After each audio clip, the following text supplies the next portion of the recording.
What up? Just woke up, so we got some time to go live. Just want to share this video. I'm going to play this while we chilling.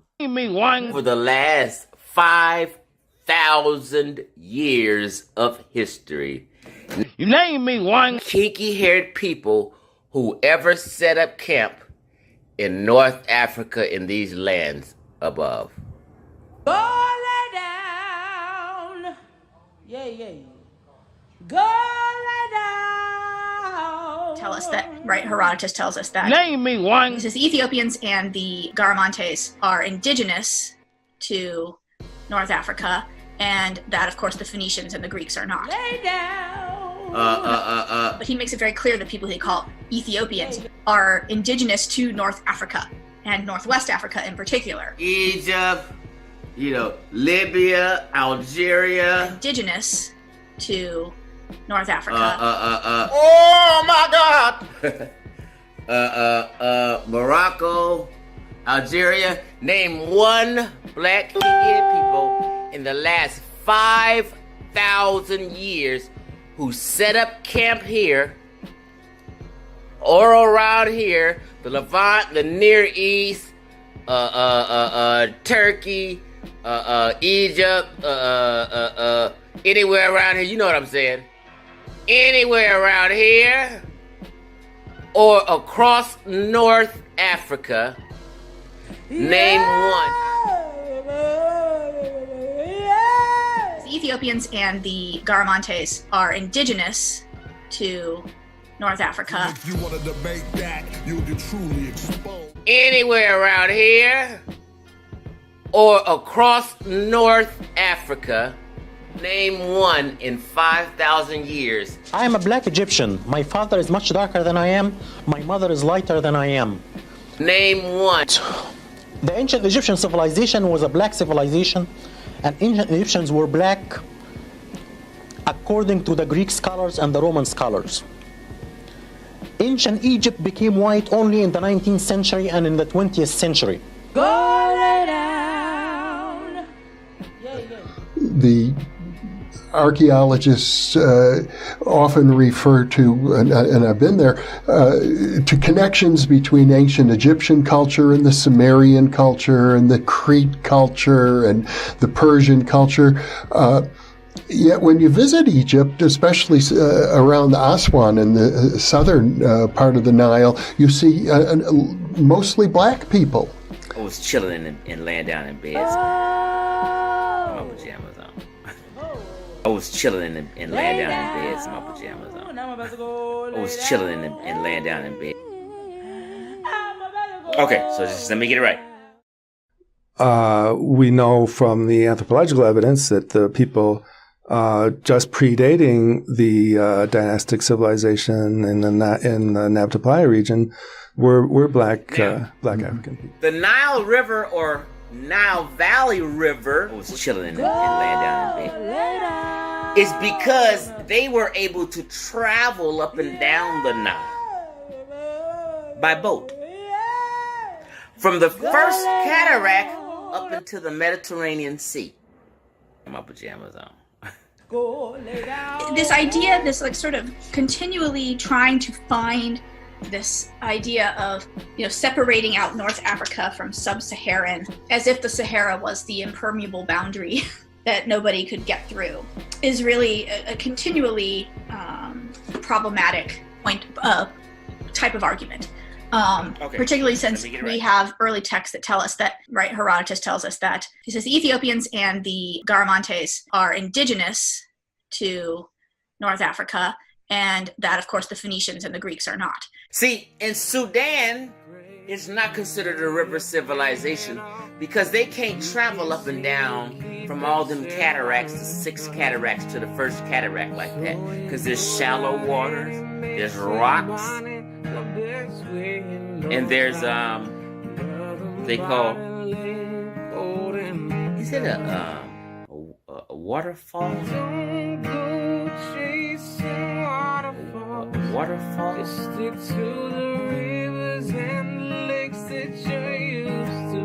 I know that you're gonna have it. Also, a lot of Nubian evidence in Egypt. So on the screen, you can see a list of sites where there is some Nubian evidence from the earliest phases of Egyptian culture, or from the earliest phases of the Egyptian timeline, I should say, so the pre-dynastic period through to the beginning of the New Kingdom. My pajamas on.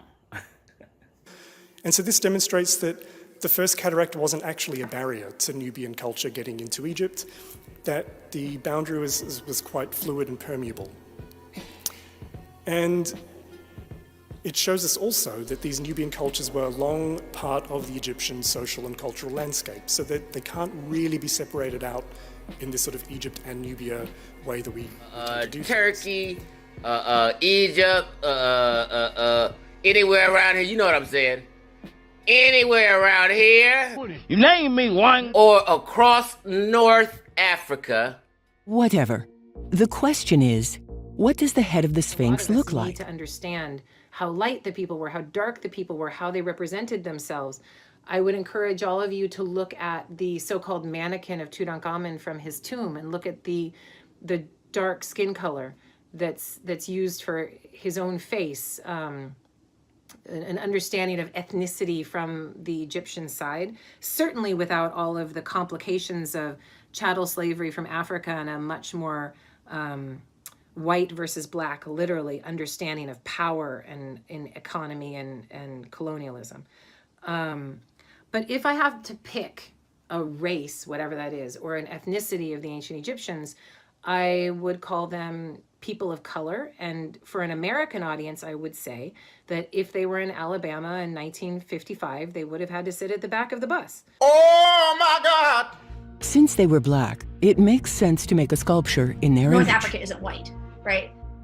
Like a painter who paints his god in his image, the Egyptians made the Sphinx to theirs. It is hard to imagine white Egyptians making a sculpture of their god or their king with a Negro profile. There's no white people running around in ancient Egypt.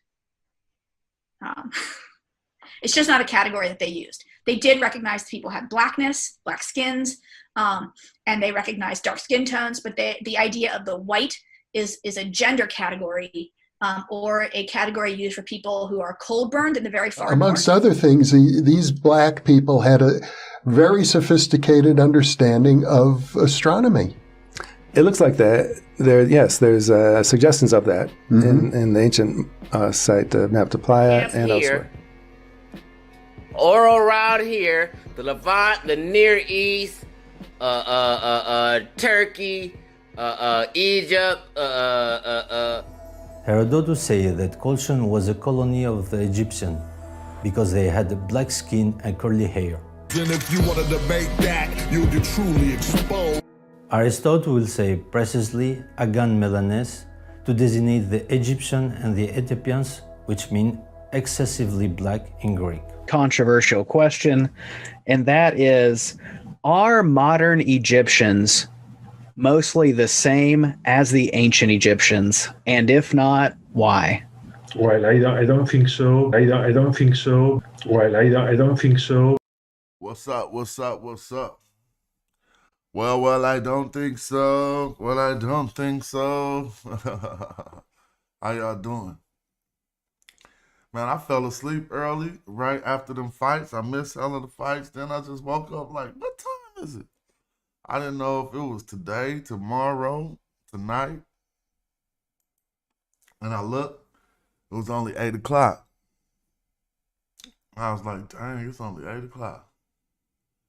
I could go live. What's up? Gaddafi, Anointed Sadat, Dr. Mo, Lamb, Yurik, what's up? Mazariak, what's up? Gary, RTP, Pan African James, Haley, and the rest of the crew. Kenny, what's up? Kenny Love. What's up? Balling like a king in this thing. Mountain Mike. Oh, I said Mountain Mike. I'm thinking about pizza, bruh. Mike Mountain. You know Mountain Mike's is the is that pizza place. Get you a nice extra large. All right, so we up. Nah, I be tripping. Let's go to the sign of the TV. Oh wait, I can't go right here. I go right here. Because over and over again, hold on.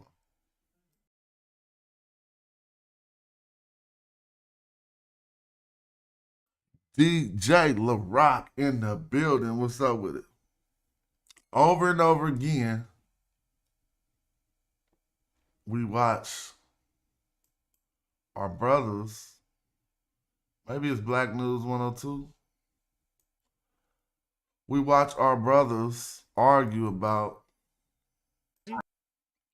the antiquity of Egypt versus the antiquity of Sumer.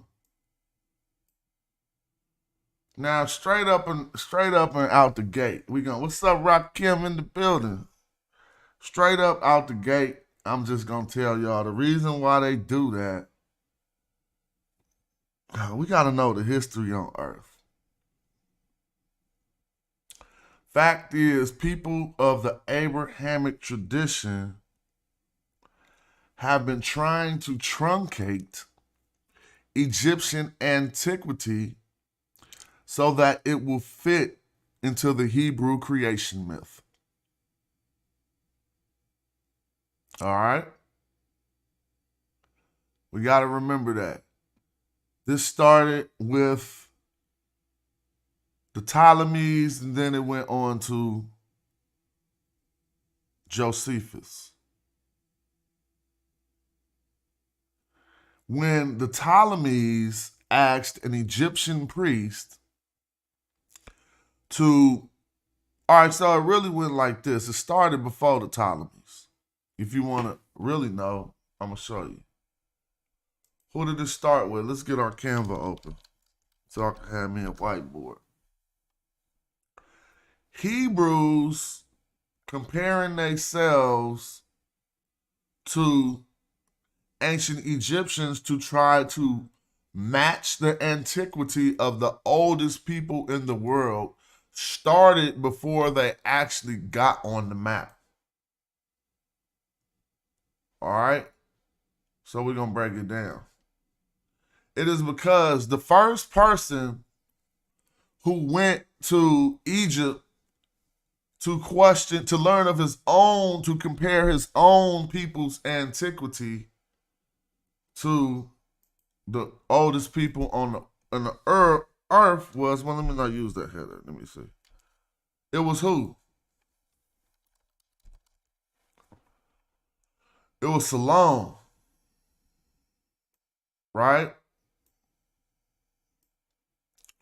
So this is how it went down. Because we gotta do it in chronological order. Salome maybe about, well, we're gonna give him 900 BC. Let's look. Let's see what time they give him. They give him, they say he died 500 BC. Okay, cool. So we correct that. I went back too far. Great. Salome, well, this is crazy because he died 500 BC. He's said to be one of the first to go to Egypt. Well, let me see something. Salome goes to Egypt. We're going to talk about him, but I want to make sure Theos,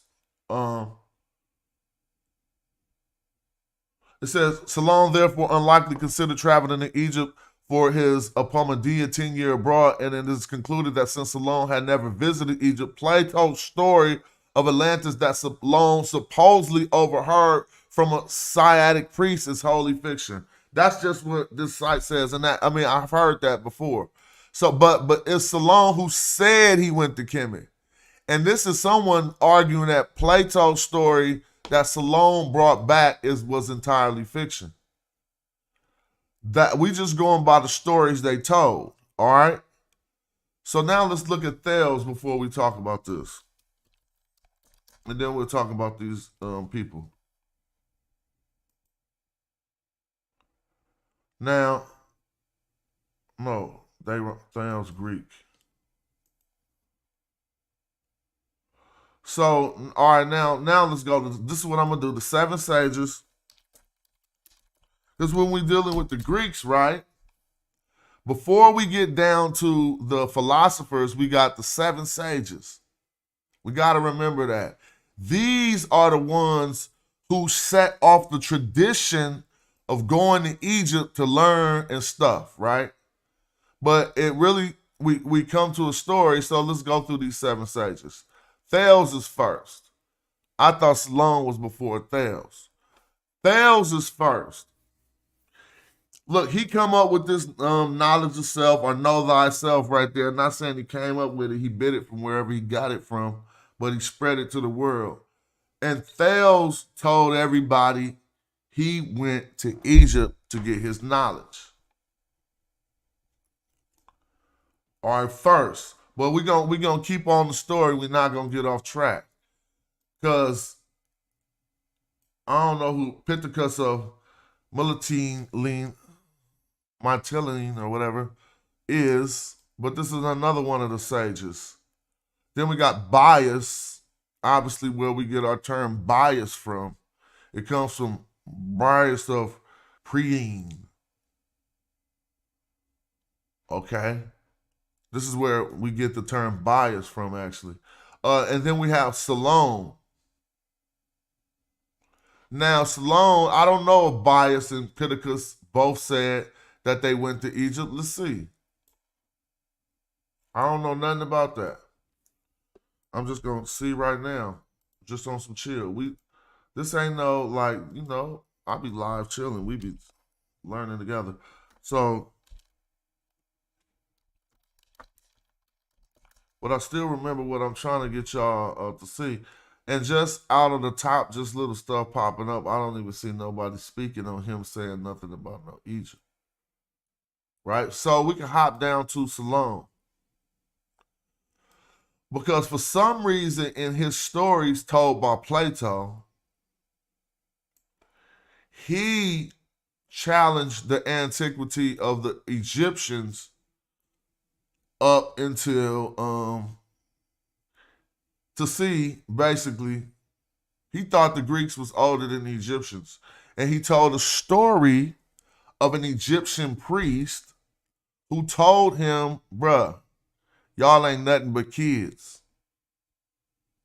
Let me click Salome. Right? So, I'm going to go right here. Hold up.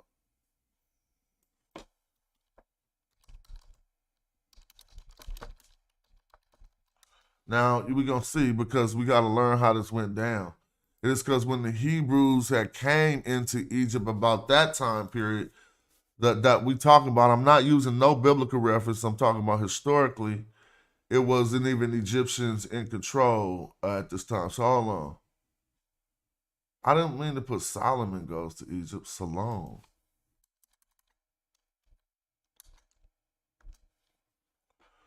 Now, let's see.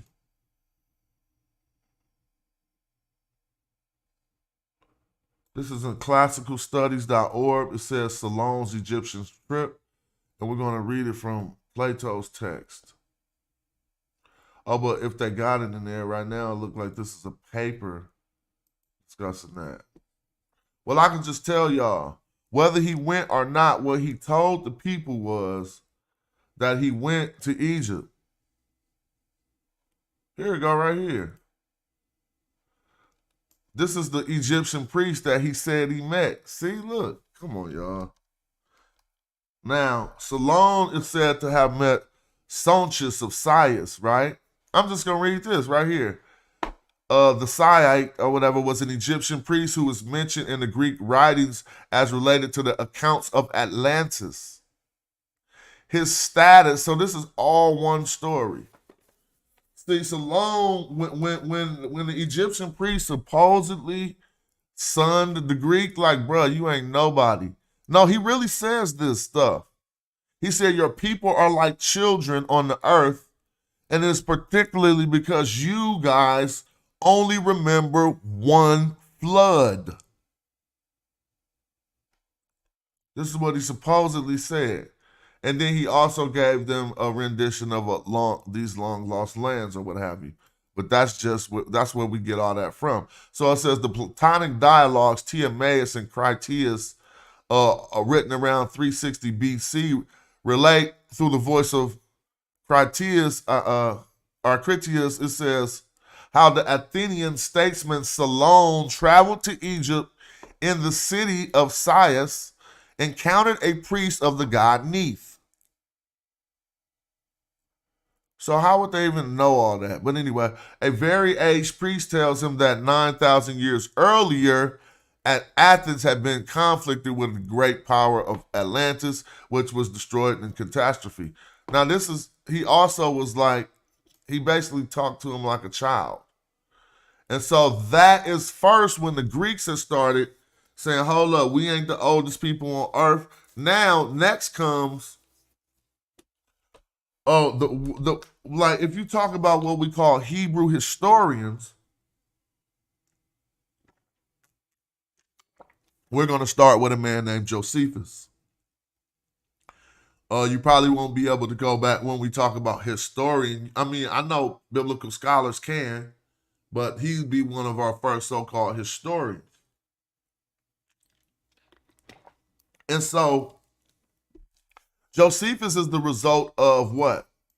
Many things, but he's really the result of Solon goes to, let me make this heck smaller, man. Why is it so big? Goes to Egypt and gets son. Come in, just 1 second. Hold on.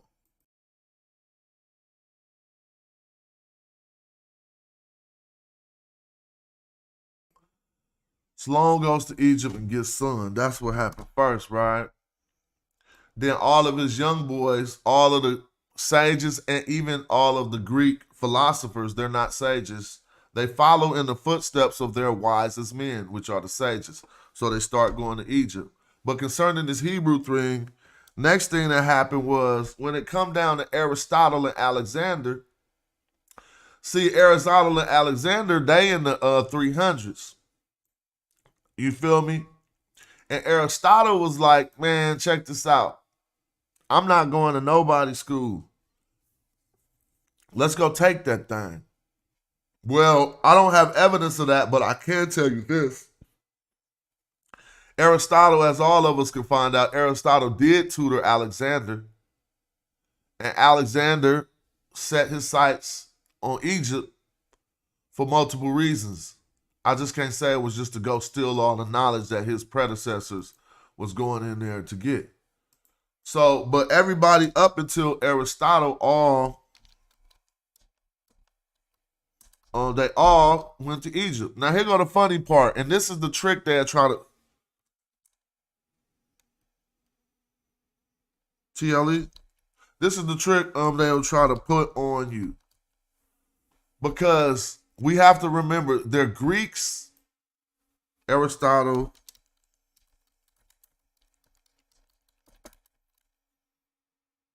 I'm going to put this in parentheses because this is my conjecture. Meaning that he convinced them. I couldn't say what he convinced them because we don't have those documents. But we know he tutored Alexander. And we know the result of what they did. They did not follow the tradition of going to Egypt to learn. They went and took it. All right. So then what happens there is we get, now you're going to see how the Hebrews come into this.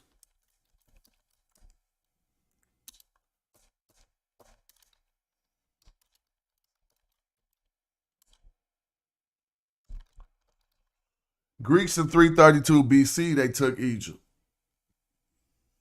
2 years after Solon died, 200 years after Solon died, 200 something years, they say, you know what? Forget all this going down there to learn, bro. We taking it. We expanding our empire and we making that part of it. Let me see if I can bullet point these real quick.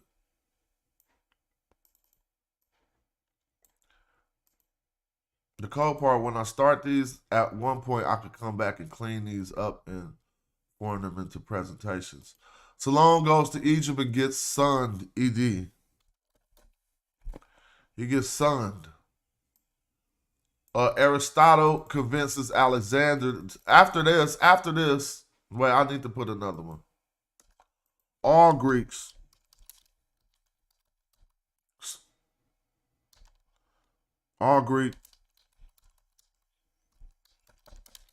fix it. Start doing the chemistry. After Solon, he just set off a little thing. And now it stopped with Aristotle. Because they said, forget this, man. We just taking it. Hold on. Yeah. So they went 330 BC and to take Egypt. Now, after this, Alexander died. So we got these people called the Ptolemies. Wait, PT, man. I don't know. I need some coffee. Ptolemies, the first Soter. That means the first savior. And the other one, Ptolemy, Philadelphia's. You know, when I have information that I never want to forget, I write a rap out of it. Because I remember my raps from the 6th grade. Feel me?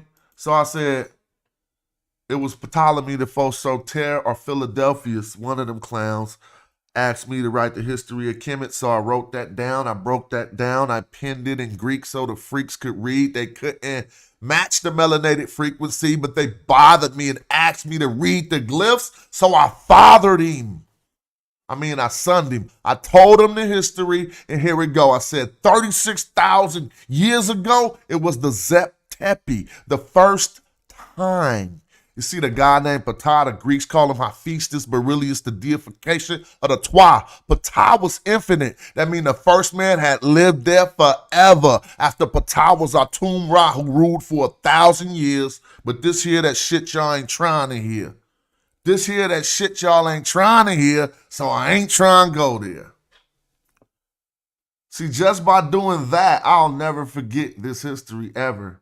And so actually, this is what I'm drawing on to teach this story here. Just a rap that I wrote all out of real history. So if you ain't getting no money from your lyrics, at least put it into a place in your life where it could be useful to you and people will wonder how you got such a memory. All right, but it was Ptolemy the first Soter of Philadelphia's. Oh, all right, they asked a person named who? An Egyptian priest named who? Manetho. All right, they asked Manetho. I know this Philadelphia's might be wrong, but I ain't tripping. It looked kind of right, though. Yeah, I'm always looking for new music, and if y'all send me music and I don't listen or respond, don't think that's what's happening. I only listen to the submissions when I have a vibe. So when I get a vibe and y'all music ain't there, that's a lot worse. So if you send me some music to casual@hieroglyphics.com, trust and believe when I get that creative urge, that'd be the first thing. Okay, yeah, he told me to Philadelphia's. That'd be the first thing that I go and do. I listen to y'all music so that I can get some inspiration. Y'all raps too if y'all send it, but mostly the beats, just beats, I'm saying. So when this happened, right? Now this didn't happen. I don't want to say it happened by force. But the Ptolemies took Egypt by force, and they could not read. Ptolemies were the generals for. Ptolemy the first Soter was the general for Alexander. So when Alexander was gone, he just took over. Now, so I don't want to say they forced Manetho, but you know how that go. If you take something over by force and you want to know some information, a lot of that sometimes involve interrogation and even torture, but not in this case, because Manetho had a series. They say it took Manetho years to come back with the histories for them.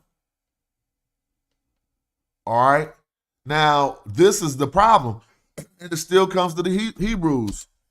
When Manetho came back, let's do Manetho comes back with the history.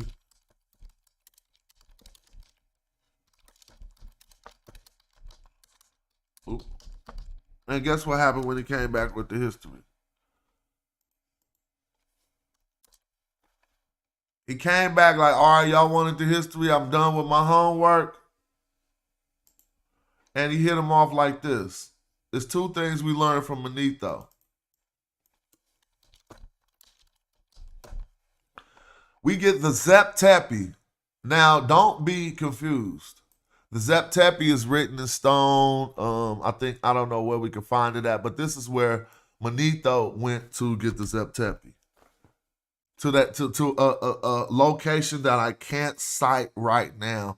I don't remember exactly where this creation story is written. But I could kind of tell you some of it's on the Palmero stone. So let's just Google that. Zep, Tepipalmerost. Let's see if they say, yeah, fingerprints of the gods. Okay, yep. So some of it is on the Palmero stone.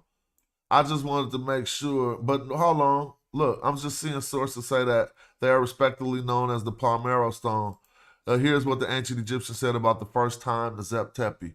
I'm not tripping. I'm just seeing if those terms are found in comparison because I already know it. So it says the Palmero stone, the Turin papyrus, and Manetho's history of Egypt all refer to the Zep Tepi. But Manetho got it from the Palmero stone because his king's list lines up and matches that list. So let me get back.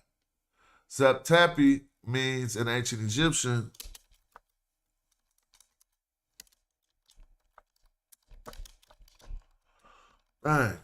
first time. So he came back with the Zep Tepi and he told them what? I just said it in the rap. Y'all just don't remember. I'm going to say it again. He said 36,000 years ago, it was the Zep Tepi, the first time. Okay? And this got big eyes. Let me find big eyes. Elements, big eyes. EYES. This is what the Hebrews did when they seen the Zep Tepi.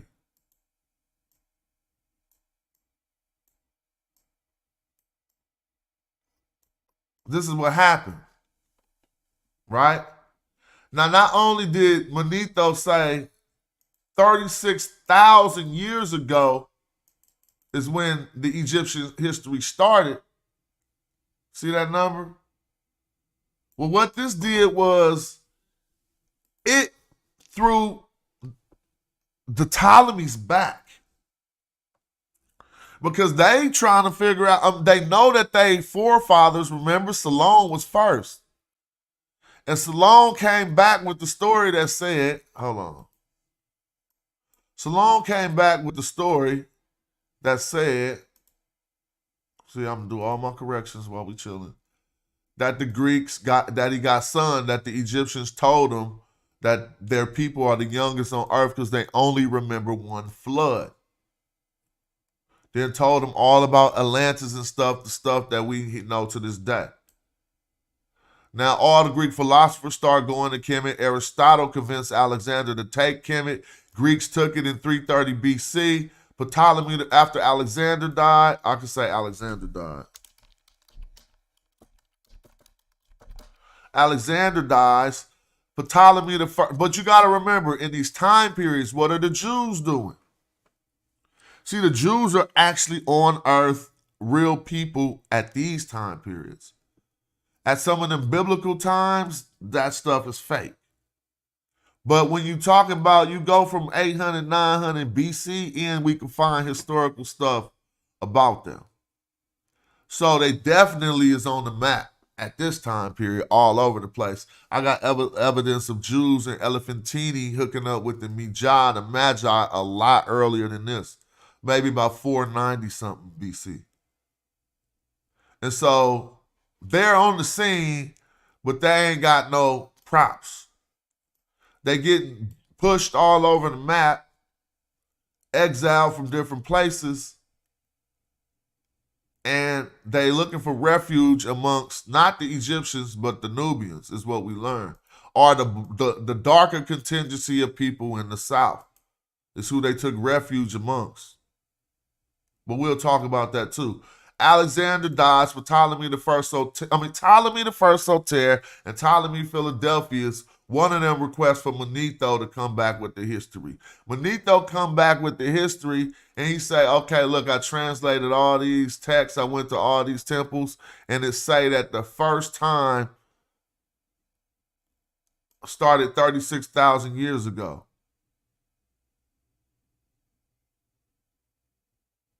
All right? And the first man I think in the Zep-Tepi was Ptah. Ptah was infinite in the story of the Zep-Tepi. And so it kind of means he don't know how long the first people had actually been on the earth. But I do think in the story of the Zep-Tepi, Ptah is equated to the Twa people. And after Ptah was Atum Ra, who ruled for 1,000 years. Okay? This is what he came back and told them. This is why they had big eyes. So the result of this, we get new terms on earth. They had to rectify it. Now, I don't want to say that this term is the creation of that, but the way that we learn about demigods most primarily is through rectifying the history of the ancient Egyptians. Demigods is considered to be half man, half God. Am I wrong? Every time I question myself, I Google it. I know what that is. Belonging to a particular lesser divine status, such as a minor deity, the offspring of a god and a mortal. Half man, half God. The offspring of a god and a mortal. Or a mortal raised to divine rank. So they came up with this notion like, hold up. We know for a fact that nobody ruled for 1,000 years. So they had to rectify the history that Manetho gave them. This is still the imperial Greeks doing this. But do y'all know about imperial Greek? Who were their servants? I hope y'all know that, right? Who helped the Greeks a lot? You know about the Jewish-Roman War? Wait. The Jewish-Roman War, Greeks and Jews was fighting Romans. The Greeks, I don't know how the Greeks would employ Jews in the Jewish-Roman War. About 36 CE. Let me look this up. Let me see if my brain's still popping. 36 CE, JEWIS, Roman War. I put 46, but it's supposed to be 36. Oh, wait a minute. It say 46 and 48. Hold on. First Jewish-Roman War. Oh, I put 46, and 46 is right. I thought this was 36. Oh, okay. Now they say 66, 74 AD, so I need correction. But it's still close. I came 30 years. My brain need to be calibrated. Feel me? So now this first Jewish-Roman War, Greeks was involved in this too. And I think that they were fighting on the Jewish side. But I don't want to, what is this term? Oh, okay. It is before this. Something did happen in 36 or 46. 36, let me see. 36 CEEGYPT war. Yep. I know it might be a different war. 6-Day War, man. Oh no, this ain't it. That's the war where they took this the Arab-Israel war. 32 BC. See, man, your boy don't be that far off. I just be having to see what's happening in my memory. 32 BC. The War of Actium. This was the last civil war of the Roman Republic fought between Mark Antony, assisted by Cleopatra, and by extension of Ptolemaic Egypt, and Octavian. In 32 BC, I was saying 36. Octavian convinced the Roman Senate to declare war on the Egyptian queen Cleopatra. Well, hold up. Slow down.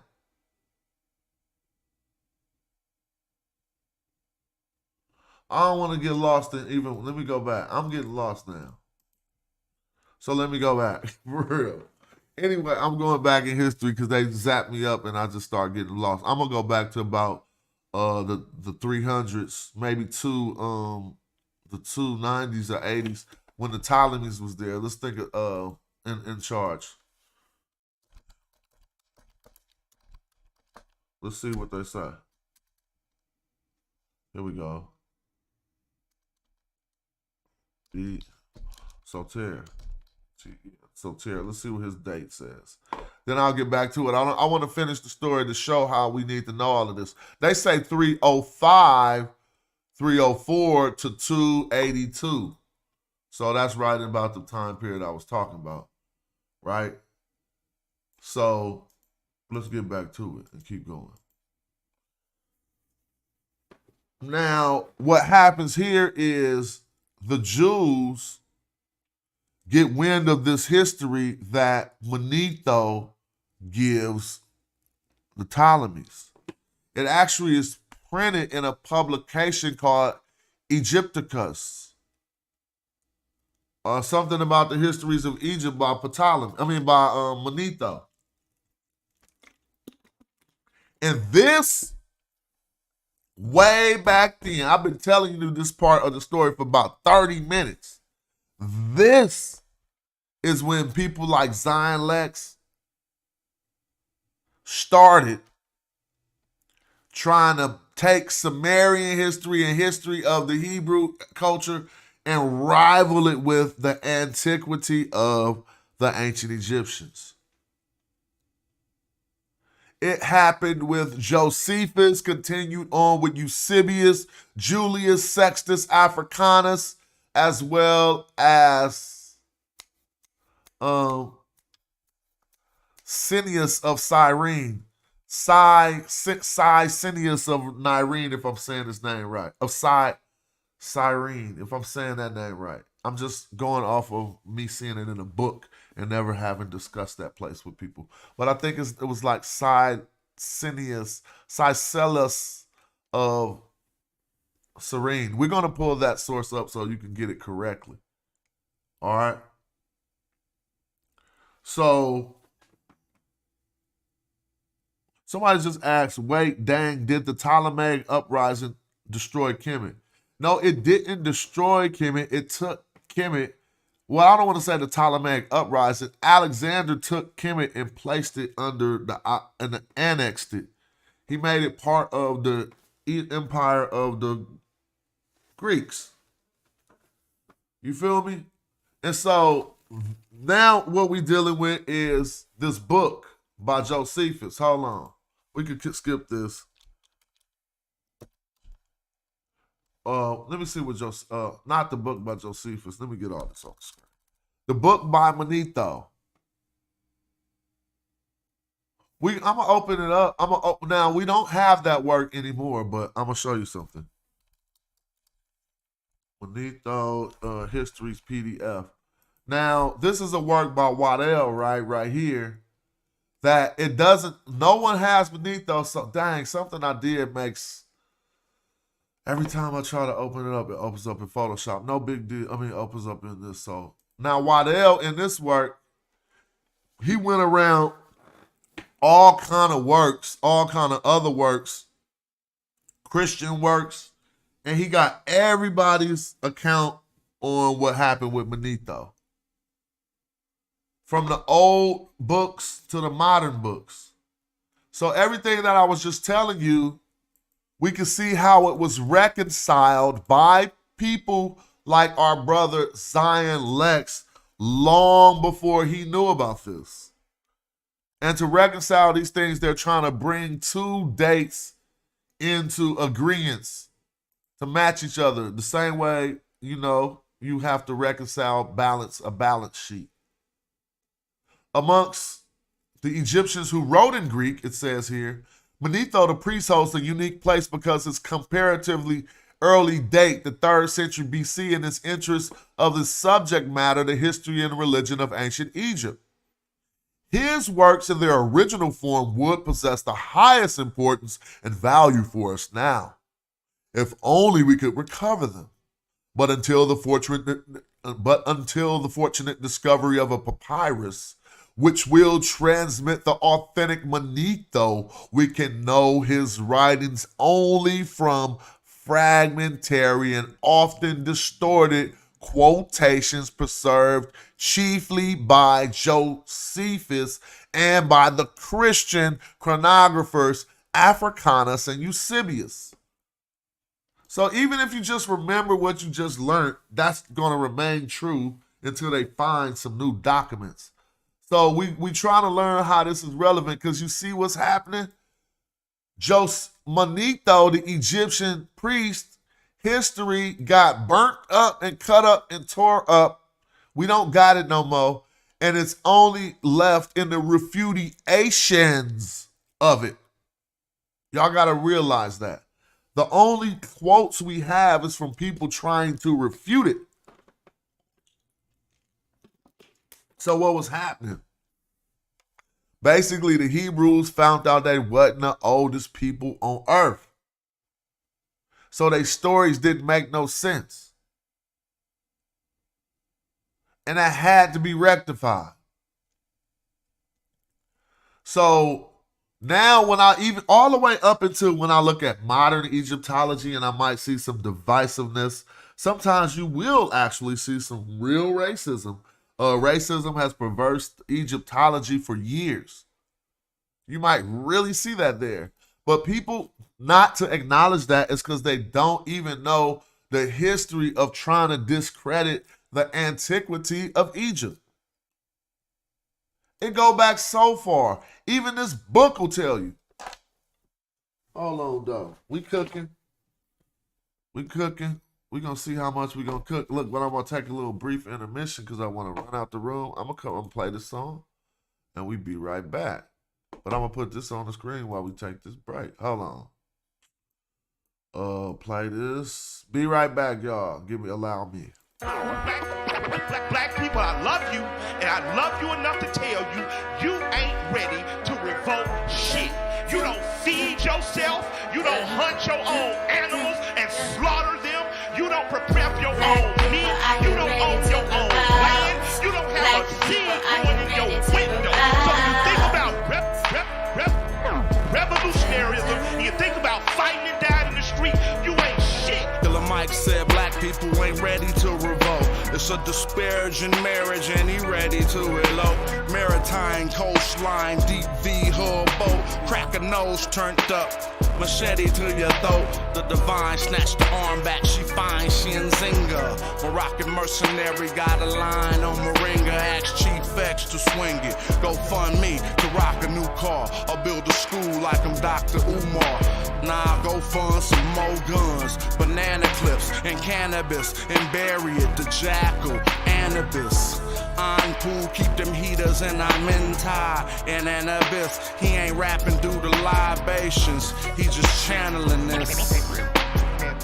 Hands down. You ain't ready to oppose nothing. You are as a part of this system as any white person gentrified. I'm on light. Hovercraft propellers over swamp water. We make the thoughtful think they should have thought harder. Be aware of this. Don't blink. One, two, hold on, give me a second. Between the careful and careless, it's hard to face it when you need a shrink or a therapist. Mental disorder ordered them to label you a terrorist.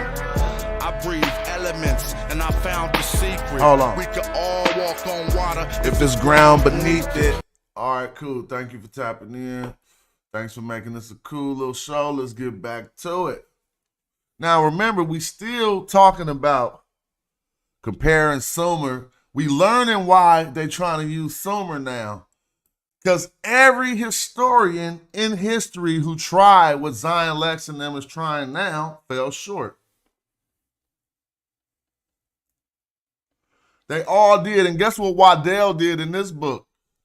He detailed the tampering. He detailed it. We got they ass, bro. That's why I don't be tripping. We got them red-handed. He caught them truncating the history of Egypt. To truncate is to cut something short.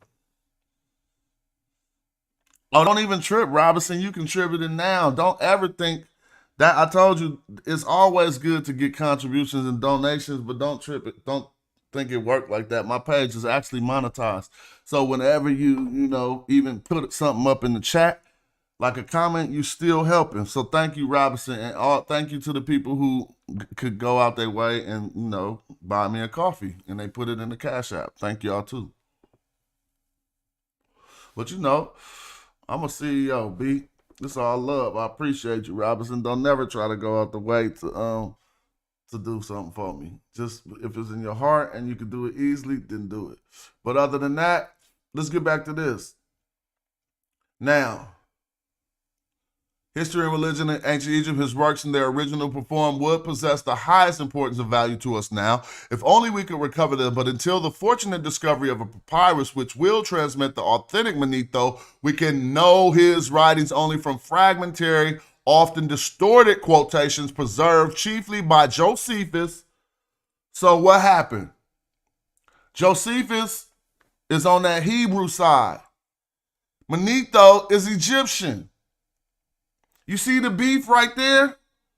How you gonna have a Hebrew only person who could tell you what the Egyptian said when concerning antiquity?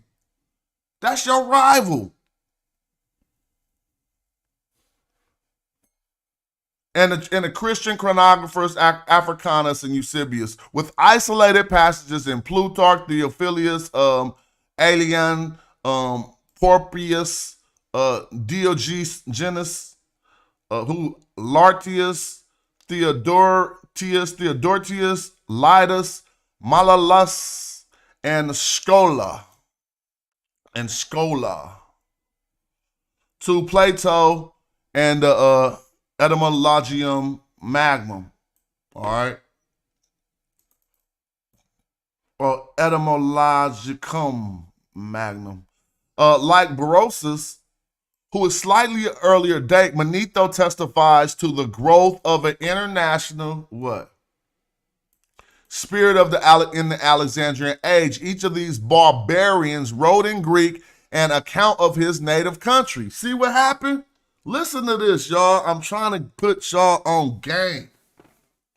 They all sat around the fire. He didn't say it like this, but I'm going to put more bells and whistles on it. They all sat around the fire and said, okay, write your history down. Let's see how old y'all people is. Then he said, you write your history down. Then he was like, you write your history down. It said, in the spirit of the Alexandrian age, each of these barbarians wrote in Greek an account of his native country, and it stirs the imagination to think that their endeavor to bridge the gulf, man, you gotta listen, their endeavor to bridge the gulf and instruct all Greek-speaking people, that is to say the whole civilized world of their time, in the histories of Egypt and Chaldea, right? But these two writers stand alone. The Greeks indeed wrote from a time to time of the wonders of Egypt, works no longer extant, but it was long before the Egyptian successors of Manetho appeared. Ptolemy of Mendes, probably under Augustus. Watch how he break it all down. The writings of Manetho, however, continue to be read in interest, and his Egyptian history was used for special purposes. What the hell? I told y'all don't get on the stage with me. You're going to get manacles put on you.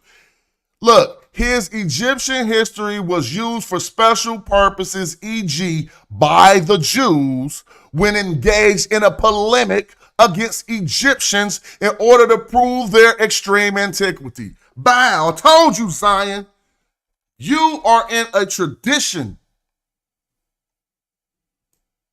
It is a tradition of trying to say y'all older than the Egyptians that started way before you and you carrying it on. Just like you learn in Medu Netter, you're using Egyptian history for specific purposes by Jews when they engage in polemics against Egyptians. Now, a polemic is your rebuttal. Is it an attack or your rebuttal against an attack? A polemic is your rebuttal against an attack. Let me look that up. Polemic. A speech, a piece of writing, expression of strong critical attack or a controversial opinion about someone. So the polemic is the attack,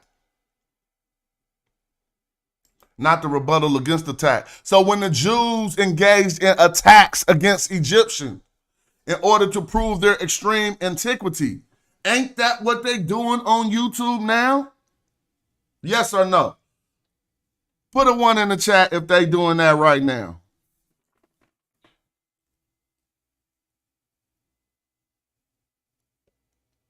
If they're not doing that and I'm tripping, put a 2. But if you constantly see your Hebrew brothers on YouTube mounting polemics against Egyptians in order to prove their extreme antiquity, then put a 1 in the chat. We're going to wait because I got a delay. I ain't seeing nothing yet. I want to see what y'all think. We got 2 1s, 3 1. Hell yeah. Thank you. They do that all day, every day. I just be sitting back shaking my head. Look at this.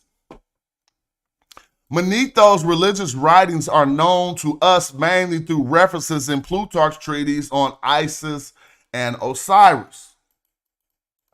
The life of Manetho, traditions and conjecture. I can read all of this. I advise you to. I'm going to go to some of the parts. A lot of the stuff that we think we know be coming up out of what the Jews said after taking this work and messed it all up. But this go on for hella long and it starts to get off the subject.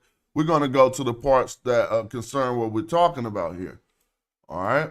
And I think it's towards the end of this introduction. Now, remember, he came back with this old history that said 36,000 years. And they was like, hell no, our story don't compete with that. No way. We got to fix this. Straight up. We have to fix this. So let's meddle with the numbers and change it.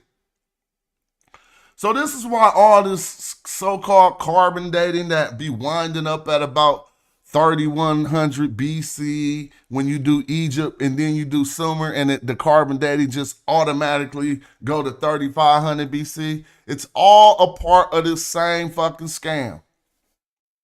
It's just updated. Nothing in the Hebrew world, in the Abrahamic world, nothing in Egypt will it be allowed to be older than things that God supposedly made in a Garden of Eden. Or else it will mess up their story.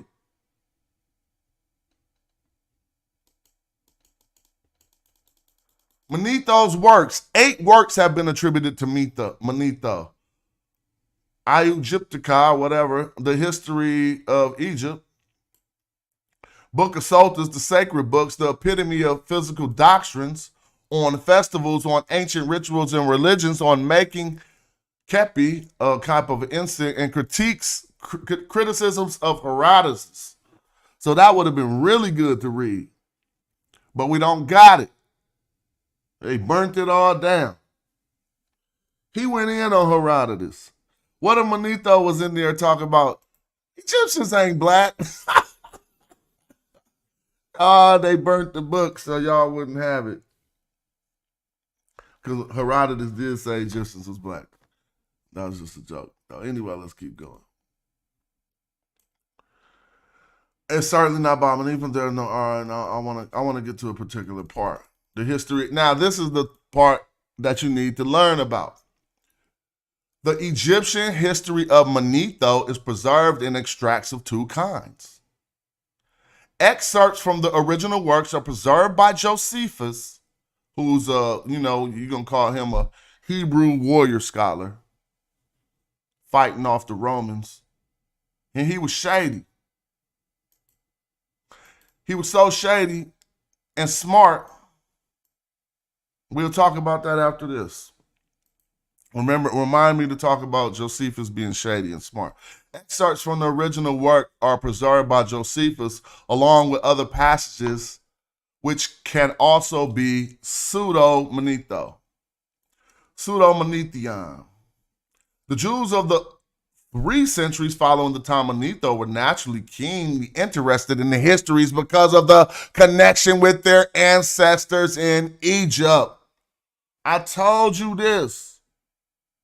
The reason why they concerned with the histories of Egypt, the reason why they on our pages bashing every day, the reason why they learn in the Medu Neter is what?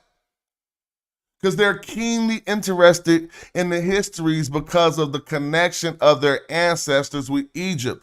Abraham, Joseph, Moses, and the leader of the Exodus, and they sought to base their theories of the origin and antiquity of the Jews securely upon the authentic traditions of Egypt. See, they tried that. But they said, hold up, 36,000 years? Man, this will be Dagger Valley on the big screen. Oh, boy. That's why I love just going in the dojo and just blowing up the wall in the danger room with the superpowers. Look at Professor X, give him a nod, and walk back and go to sleep with my wife. You feel me? But you step in the danger room, you got to show you got it. It's right here. This them handlebars. Complete shut down the whole. Who gonna say something after this? Imagine what somebody would be saying after this. Oh, well. And it gets so much worse. Because they really, watch how worse it get in 2 sentences. Watch this. In Manetho, indeed, they found the unwelcome statement of the descendant of the Jews from lepers. Better to get bad in a sentence. It will get bad in a sentence. In Manetho, indeed, they found the unwelcome statement of the descendants of the Jews from lepers. I said, Manetho said the Jews was Egyptians who caught leprosy, black pepper seed extract, flaxseed oil, echinacea and astragalus root, a bag of this fruit, wrapping over magical loops. I'll toss it in there, boy. Did he just fink on him? Hey, he old school East Oakland finked on him. When was the last time you got finked on? Cats ain't never got finked on because you ain't from the town. Finking is old school snitching. If you got finked on, somebody told on you. He finking right now. That's from the 80s, bro. Fink. If you're from the town, tell me you remember that in the chat. In Manetho, indeed, just take this and put it on the screen. In Manetho, indeed, they found the unwelcome statement of the descendant of the Jews from lepers. Now you see why the book is burned and not on the earth no more.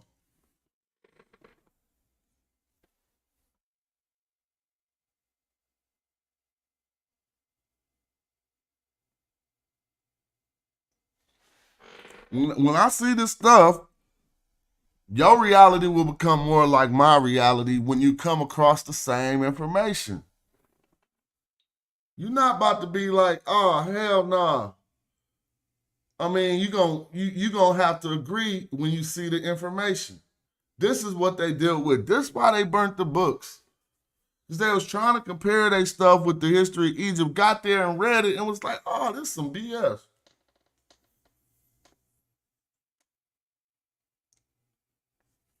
Look, I told you in 2 sentences it'll get bad, but they were able to identify their ancestors with the Hyksos and the Exodus with the expulsion of these invaders. So let's be clear, the way the new modern day brothers are brothers, the Hebrew, they hop around. They go from the Hyksos to the Habaru to the Aamu. They trying to know, they just saying we somebody, man. Right? But it was Josephus and them who identified their ancestors with the Hyksos and the expulsions of those invaders. The efforts of the Jewish apologists accounts for much rehandling, enlargement, and corruption. What? Man, let me slow this down. The efforts of the Jewish apologists. We still got them brothers on YouTube today with similar efforts. The efforts of Jewish apologists account for much rehandling, enlargement, and corruption of Manetho's text. And the results may be seen in the treatise of Josephus.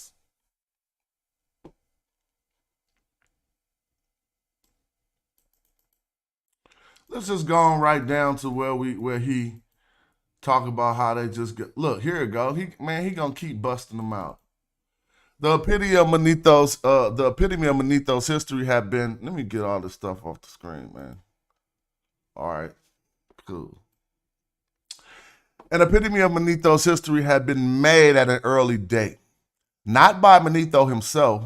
There is reason to believe in the form of a list of dynasties with short notes on outstanding kings or important events. The remains of this epitome are preserved by Christian chronographers, especially by Africanus and Eusebius. Their aim was to compare the chronologies of the Oriental nations. Man, I'll be seeing through this stuff. Y'all can see through it now too. I know it's clearing up. Like, oh man, they still doing this. It really ain't no reason to entertain these dudes so seriously. They just continuing the tradition of truncating Egyptian history to match it, to fit it into the Hebrew creation myth.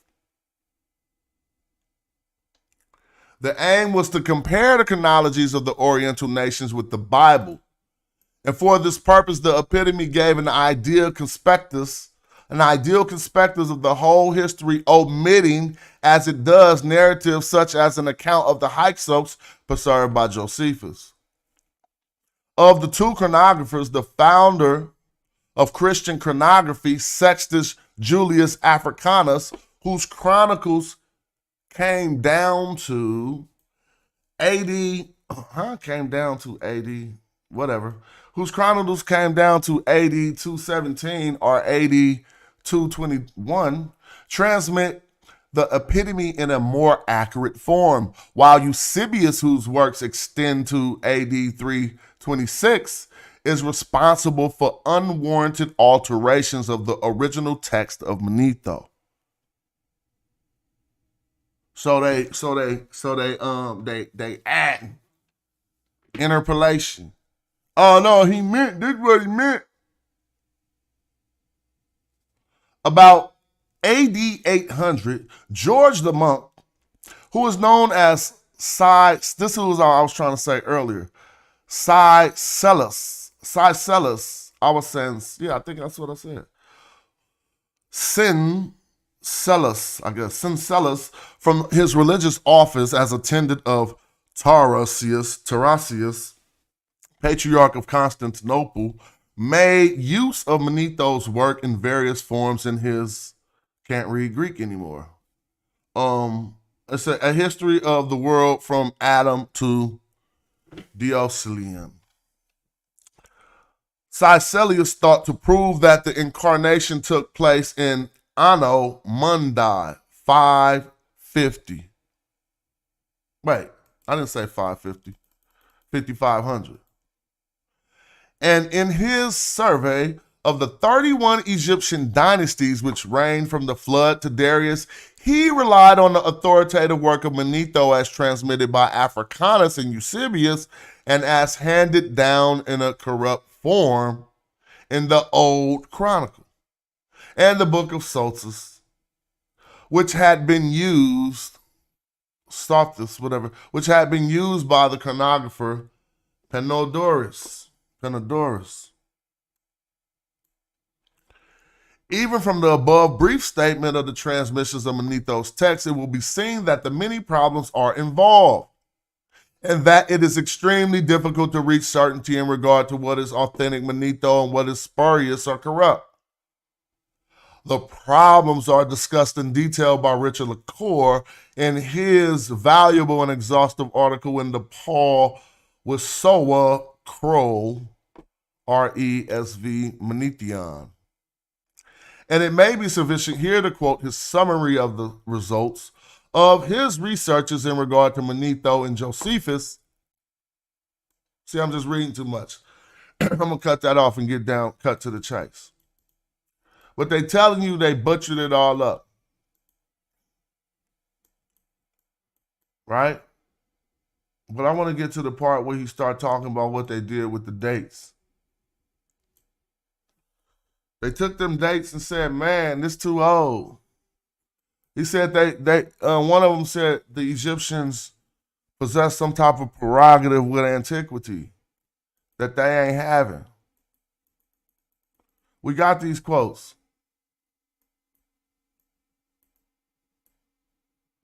I mean, they like, we're going to find it though.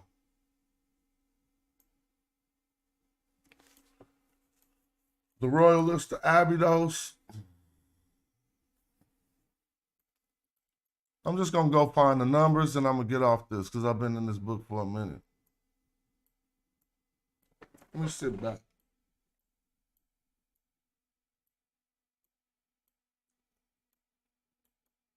Here we come. We're just about to deal with these numbers real quick. But this is a very good read. And we're going to read the numbers from the introduction because, here they go. They start doing it right here. All right. Now, this is dude who tried to put it to Anno Mundi. First, they said 5,500. But they're going to show how he did it.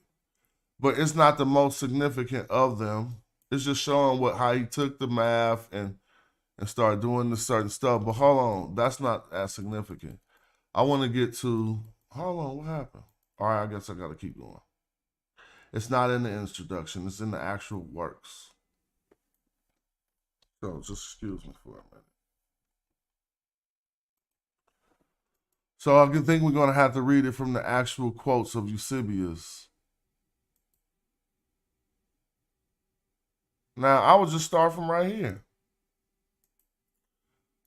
All right. And so this is the actual writings now that he has went back and got. He put them in this book. He has the actual Greek. Then he translates the Greek into English. So, no, here's the Latin, it appears, for whoever version this is. So let me see whose version this is, because that looks to be Latin. So this is from the Armenian version of Eusebius, all right? But apparently it looks like that Armenian version is written in Latin, but I don't know nothing about that, so let me just see. From the Egyptian histories of Manetho, who composed the accounts in 3 books, these deal with the gods, demigods, the spirits of the dead, and the mortal kings who ruled Egypt down to Darius, king of Persia. The first man or god in Egypt was Hephaestus.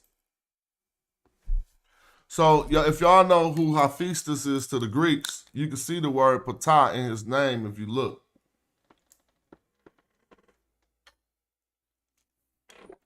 Not really, but it's there.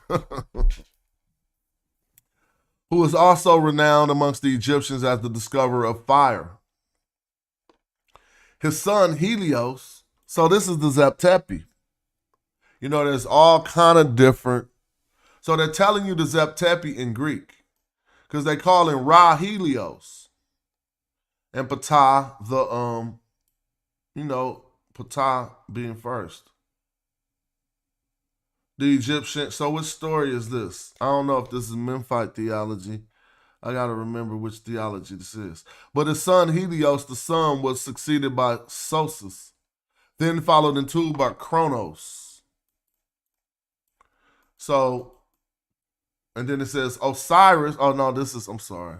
They went into the Latin or whatever. I got to go to the next page. Osiris, Typhoon, brother of Osiris. So just note here. Hold on. Typhoon is who then? Typhoon to the Greeks is Set. So keep that in mind too, because that's going to come significant later when I pull up this document. Hold on.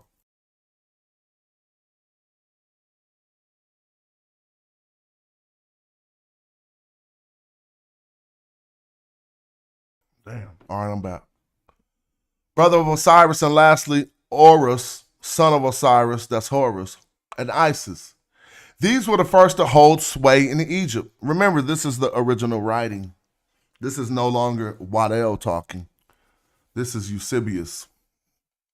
Thereafter, now he's saying after these people, after Osiris, Typhoon, Horus, these were the first hold sway in Egypt. Thereafter, the kingship passed from one to another in an unbroken succession down to bites through 13,000 years.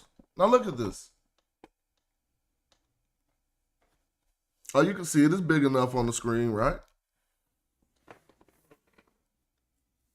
Now, this is the first dude who meddled with it after Josephus. And this is the line where I told you we got the actual synthesis where they take Egyptian history. He already reckoned 13,000 years right here on the damn screen. After he said Osiris and Isis and them, he considered them demigod rulers. And then he said, so let's not even do nothing else. We have an admission from Eusebius that go back past 3,100 BC. Anyone reading the screen can see the original work said 13,000 years. Now watch them reconcile it. The year I take, and he's the authoritarian scholar of the time, however, to be a lunar one, bruh. Now let me ask you guys this. Everyone in Egyptology and everyone in the chat, most everybody in the chat knows to this point at 2023 that the Egyptians did not go off of a lunar year. A lunar year is the moon. A solar year is the sun. A solar year is 365 days. A lunar year, 30 days. You trying to tell me he convinced his people in this time period that the ancient Egyptians, every time they seen the moon come back, it was a new year. So by prerogative, what does that allow him to do? These dudes was hella smart. By prerogative, it allows him to divide their date by 12.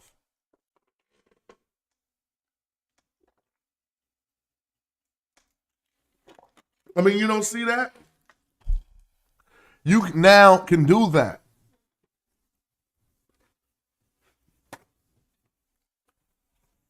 So what do? They take the initial date. Dude, this is how I know the world is fake, because the numbers always show you. They take this date and say, hold up, these must have been. He only reconciling 13,000 of these 36,000 original years that Manetho gave us. But this is how they reconcile them. Let me open up a calculator. You're gonna be befuddled when you see this. Watch this.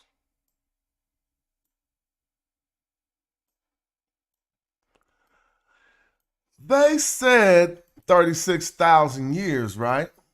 But this I take to be lunar years. So what would that mean in the sense of a math equation? That each 1 year would actually consist of what was 12 years. Because there are 12 lunar cycles in 1 solar year. We call them months. When the moon reappears, you know you get a full moon every month, right? Fishermen know that, women know that. It affects sometimes women's cycle could be attached to the moon. Your waters will be pulled out by the moon. Now, if this is true, you take this number, divide it by 12. What you gonna get? Exactly the fake ass pseudo date that they tell you when Egypt started.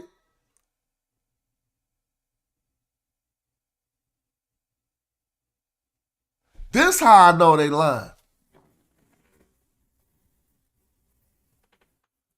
When they threw that 100 on there in case I did this video. So they say, in case they figure it out, go on and add an extra 100 years on that thing. This is why nothing ever, no carbon dating, nothing gonna pass this date. They won't let it happen. Nothing will pass 3,100. They try to tiptoe. 3,200. We found something new. 3,150. But they never gonna say nothing that lines up with what the original source material said. And we got the process. We showing you on a calculator how they arrive at the date that's in our common museum right now. And here go the scratch paper. The homework from all of the people who did it.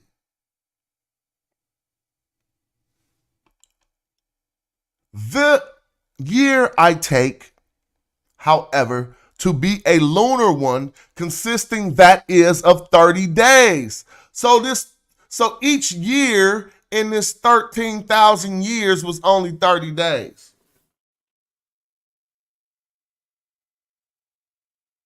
Not 365 days.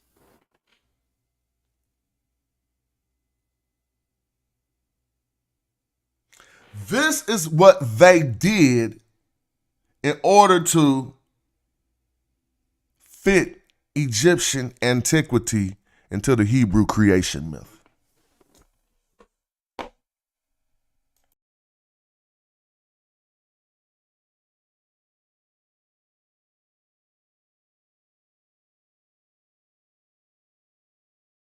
See it on the screen. Let's continue. Because notice here, he only said the first time, and he said he's going to break down these 13,000 years here. So he said after the gods, demigods reigned for 1,255 years. See, he's saying what they told him, but he already gave you the trickery and said, nah, this is just months, bruh. Because they too much older than us, basically. So this don't make no sense.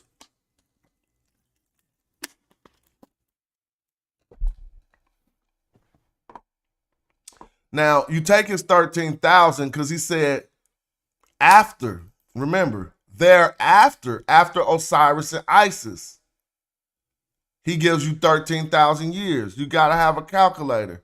But come down here, listen to what he's saying. You put all of this in this one stuff. I think he going to lead us back to about 26,000. But look, because he said after Osiris now, the kingship in an unbroken succession down the bites through 13 years. But he tried to rectify it and say each year is 30 days. But we're going to go right here because he said after the gods, demigods reigned for 1,255 years, and again through another line of kings, they held sway for 1,817 years. Then came 30 more kings of Memphis, reigning for 1,700 years. So let me just slow down. Because he wrote this at about, I don't know Eusebius's date, so let's find it. But he 1st century, I think. Eusebius, let's see. Maybe I'm wrong. 3rd century? Let's see. What's his date? Oh, so 2. Okay, so Okay, 3rd. Right? All right, cool. He was born CE 260. Would be the 3rd century if I'm correct. Y'all correct me if I'm wrong in the chat. Now look.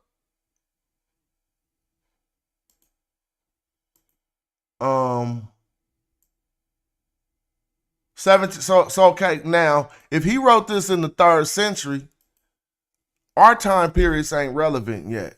He dating from his date. So if you go from his date, and he said again another line of kings held sway for 1,800 years, right? So I'm gonna take this 1817. Then what did he say happened? Then came 30 more kings of Memphis reigning for 1,790. So this is plus 1,790. Oh man, I did that. So it was 1817 plus 1790. And what's next? And then again, 10 kings of Theas reigned for 350 years. Oh, he got it right there. Anyway, plus 350. So right now he had 3957. There followed the rule of the spirits of the dead and demigods for 58. There followed. Not the spirits of the demigods didn't happen after this, though. But he has his own math on here, but I just want to add this up. 5813. He had 9,700 years.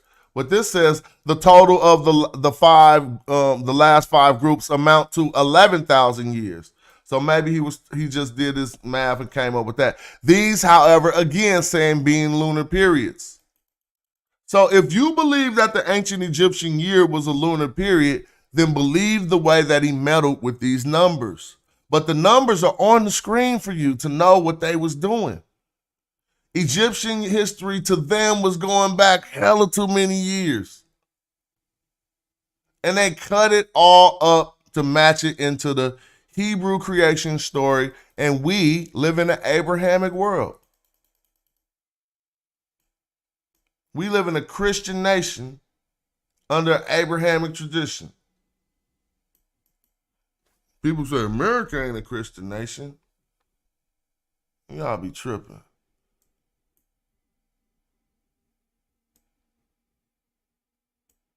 All right, I'm going to skip the Latin or whatever. He keeps saying that they months. But in truth, the whole rule which the Egyptians tell, the rule of the gods, demigods, and the spirits of the dead is reckoned to have comprised in all. Now, I told you he going to take us to 24,000. Look, fake. They so fake. 24,900 lunar years The Egyptians never said that. And he even told you in this book, he takes it to mean this, which makes 20. So now you see, before he added the extra years, they was coming up with Egyptian start date to be 2206, 2,206 years before them. Fake. This is all fake, and they all did this. And then he gonna tell you how to do it. Look, now if you care to compare these figures with the Hebrew chronology, I told you, man, this is the worst thing on earth. And I'm not even overdoing it. I'm just simply showing you, dog. They did exact. Tell me if I'm lying. Tell me if I'm overdoing it. Don't you see the screen? He's doing exactly what I said. This is why they went to Sumer now, see? Now you see him.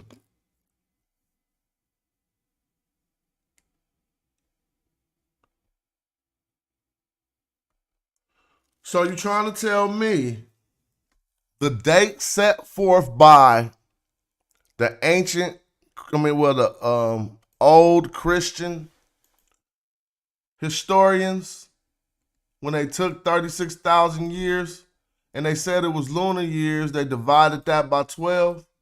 You trying to tell me this 3,000 start date of Egypt and the modern start date, if you go to Wiki, that says 3,100, you trying to tell me that was off by just 100 years by coincidence? You want me to think that? You think I'm an idiot. Or maybe you think I'm normal.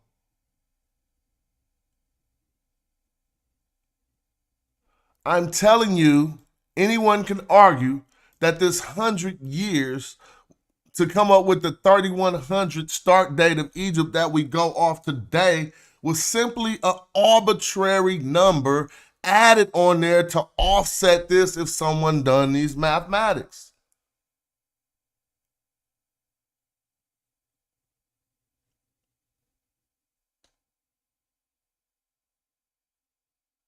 Even if these were coordinates through the universe, we would not be too far off. If they were saying go to east 3,000, west 100, nah, you should have north 100 or whatever, latitude 100 degrees. Nah, just go east 3,000. You're still going to be in the same ballpark, even if these were universal coordinates navigating through a parsec of space time. I'm just saying. But it's here in plain English on the screen. No way around it. Caught him. I told you, I used this word a few times tonight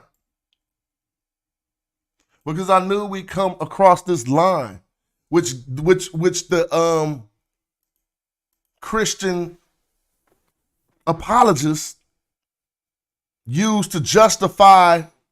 They basically said, we got to do this because they hella cocky.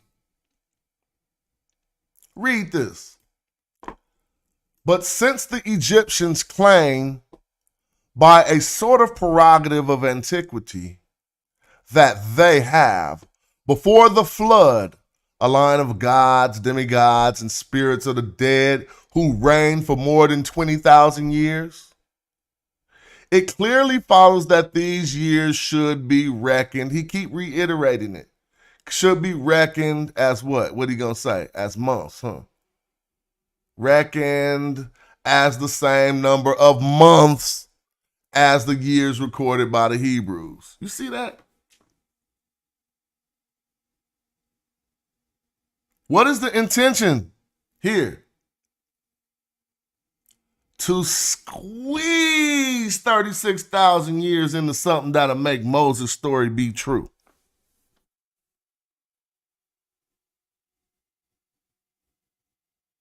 right in your face. Just that easy. Sometimes we forget how it's different on the Magi side. It be different. I know that. So I watch my own show and I watch y'all shows. I be like, damn, they be leaking. I be looking at the... No, I ain't gonna go there. I'll save that type for when we get greasy. That is that all the months contained in the Hebrew records of years should be reckoned as so many lunar years of the Egyptian calculation in accordance with the total length of time reckoned from the creation of man in the beginning down to Mishram. So they're telling you right here, squeeze it into the Hebrew story. Now, this continues in this book because Waddell would know nefarious intentions simply detail what these Christian apologists did.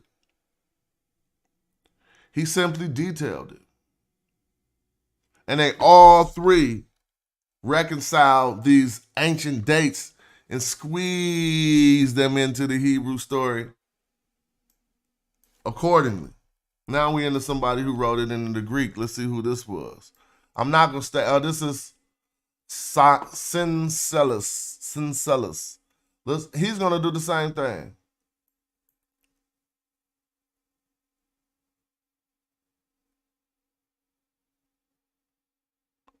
But he says the years were 3 months long.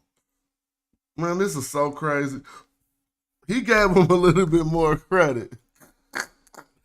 Now they saying the Egyptian years was 3 months long. The most ancient Egyptian kings indeed alleged that their years were lunar years. What king said that? They kept lying to us. Hey, y'all, find one Egyptian king. We read the glyphs now. They lied. They was lying to their people straight out flat face. No Egyptological book, no institution will teach you that Egyptians went off lunar years. We know the Egyptian year consisted of 3 seasons, all of 4 months. With an extra, 5 days at the end.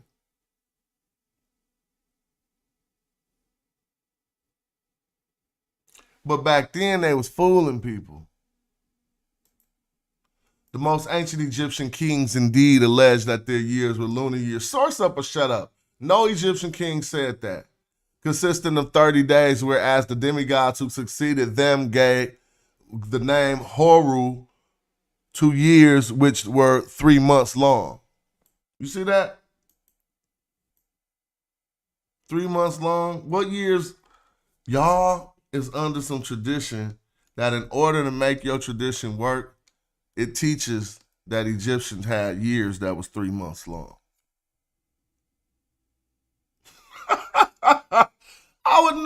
I might as well play this Star Wars game. Hey, I started playing old school Star Wars Squadron. Let me show y'all something. This is what y'all really don't be knowing. I'm going to try to show you something. You're going to just see a little bit of my desk hookup. Hold up. This is what I'm sitting at right here. Look. Y'all going to start laughing. Hold up. Let me see. Let me show you, bro.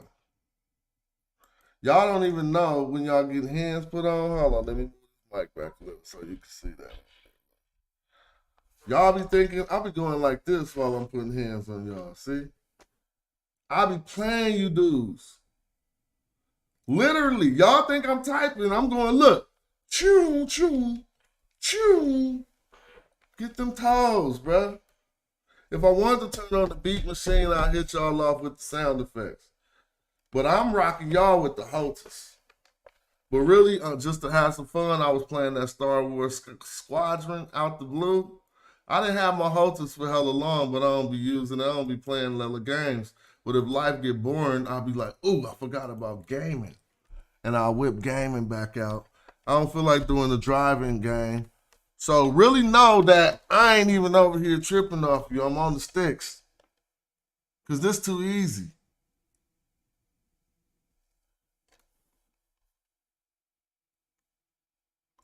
Everybody, no, it's not a mystery. It's not like this is just old, outdated lies, James. No, yeah, I will pull up the Egyptian calendar, but everyone knows this to this day. Like this is, let's just go Egyptian calendar.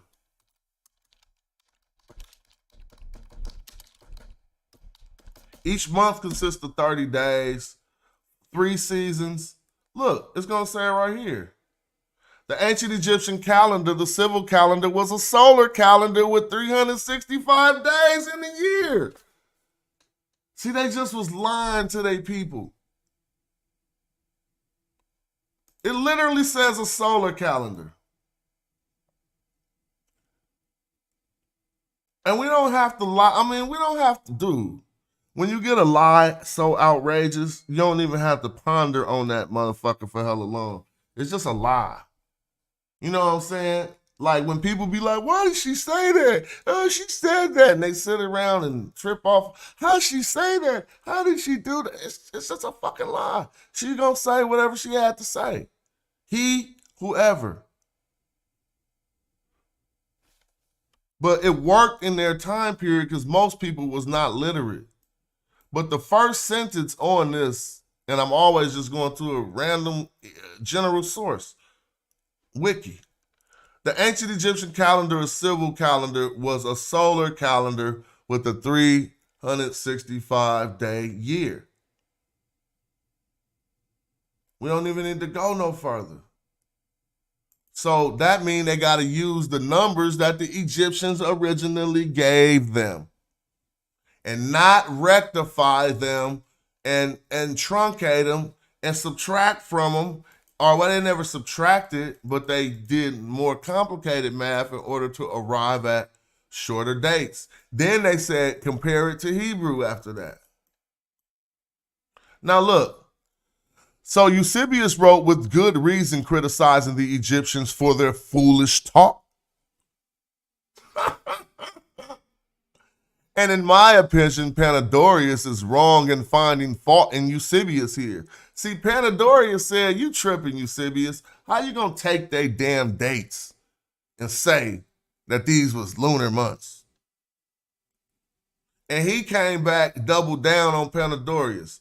Panadorius is wrong in finding fault with Eusebius here, on the ground that Eusebius failed to explain the meaning of the historians, while Panadorius thinks he himself succeeded by a somewhat novel method as follows. From the creation of Adam indeed down to Enoch, i.e. to the general cosmic year 1282, the number of days was known in neither months nor years, but the watchers or egregori who had, so he's saying before them they didn't have numbers all years. Man, shut all this stuff up. Y'all was lying. They gave you the dates. Let me skip past the Greek.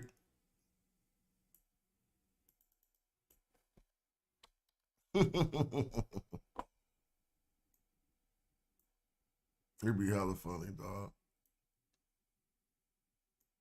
Where the page go? The book, all right, yeah, the book had zapped out on me. I don't know how far I am down now. But see, you could go through all of them rectifying these dates and the result is the same. So there's nothing to say about that. So now, this came to a dead end. You see?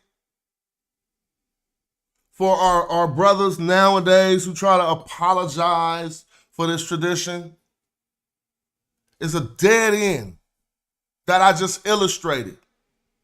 You could get on no stage with me on the opposite, trying to say anything different when I could clearly just show you we already know that the Egyptians went off of a solar year.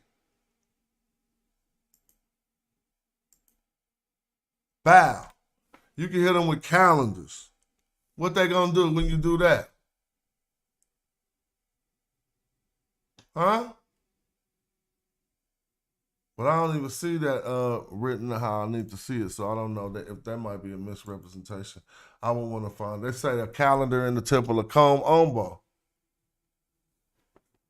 Thank you, because it say the days of 4 months of the year right here. So you just whip this out and then they dead. But so what happened? Yo, what is this from? So this book is called Manetho and it's written by Waddell. If anyone goes to Oakland Public Library, do this for the fun of it if you're a scholar from the town. Go to Oakland Public Library. I'm going to tell you this. In the basement of the library, this book is there. And I promise you, by the history of the sheet that I had to fill out on the back of the book, I was the last person who checked it out. And I checked it out in about 2007. Now, what you're going to see is when you look on that sheet in the back of this book in the Oakland Library that's in the basement, do it. You a scholar.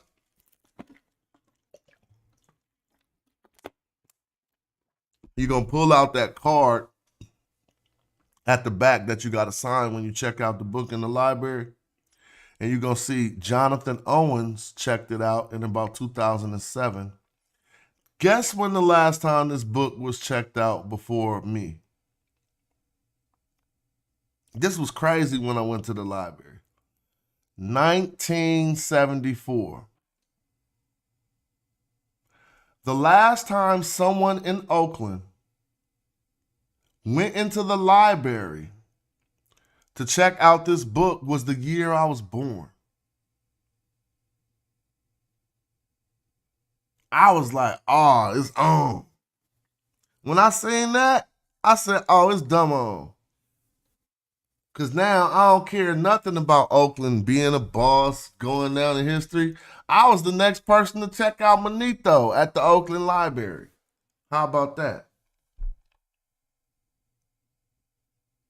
That's the type of stuff get me juiced. Because somebody like me is going to come check this out and be like, damn, Jonathan Owens was a boss.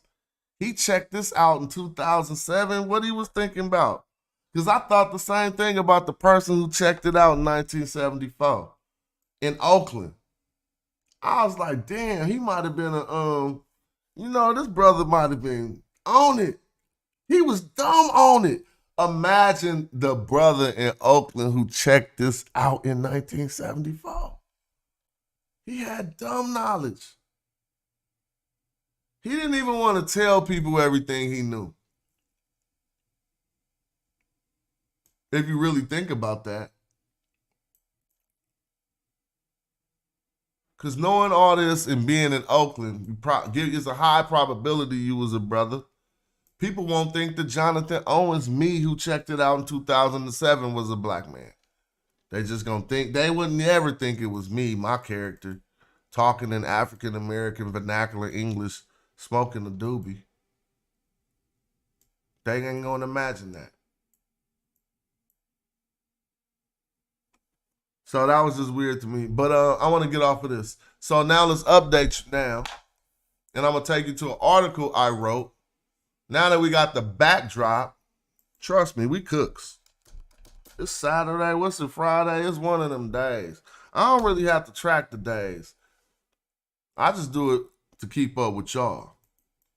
If we want to go on and get real African and I ain't about to be, nope. The days, bro. The sun about to come back bothering me, bro. Time about. All right, but let's go right here. We're gonna go to Sargon. I'm gonna type Sargon, and you can go here to read one of my old articles. It's called "Let Sargons Be Sargons." When I talk about how Sargon snatched up, this is the question we're answering.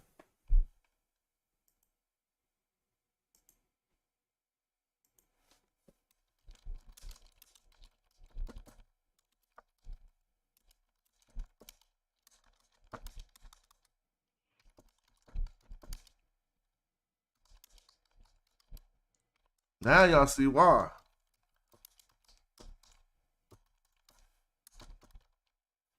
Man, I'm busting fools out.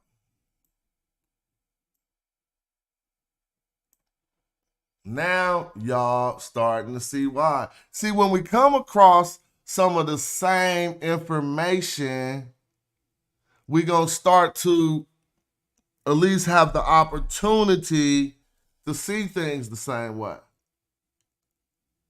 Had not y'all seen all of that I just showed you, you probably would be more hard pressed to take my stance. But I ain't even finished. But what you just learned was they came to a dead end when trying just to go head up with Kemet.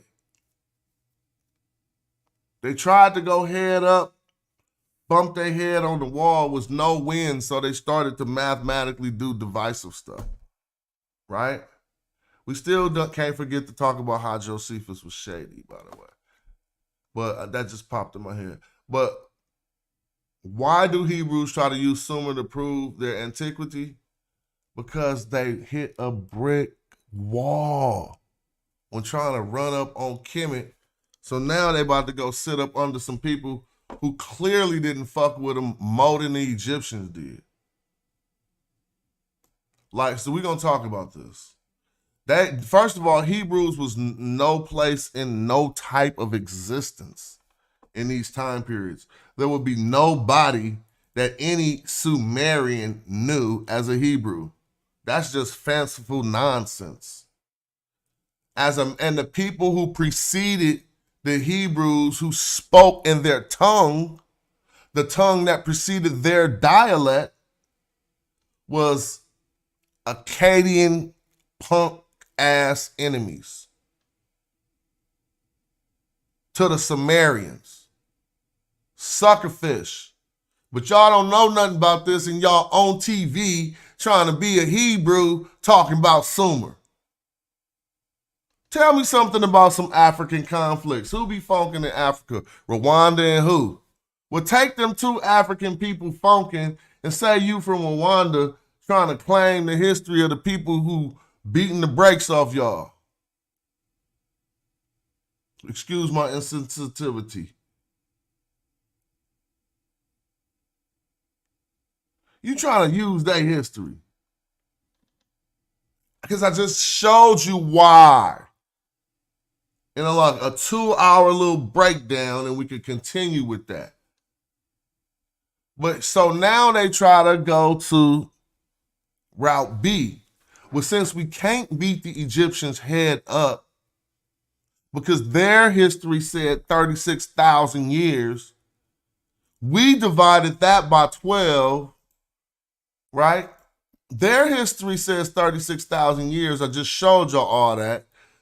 The Christians said, no, hold up, those is lunar years, which gave them prerogative to divide 36,000 by 12. Here you have 3000 BC, a fake-ass start date for Egypt that y'all think is real when they add the arbitrary 100 years behind it. When did Egypt start? 3100 BC. No, that ain't nothing but an answer that fits into the Abrahamic paradigm.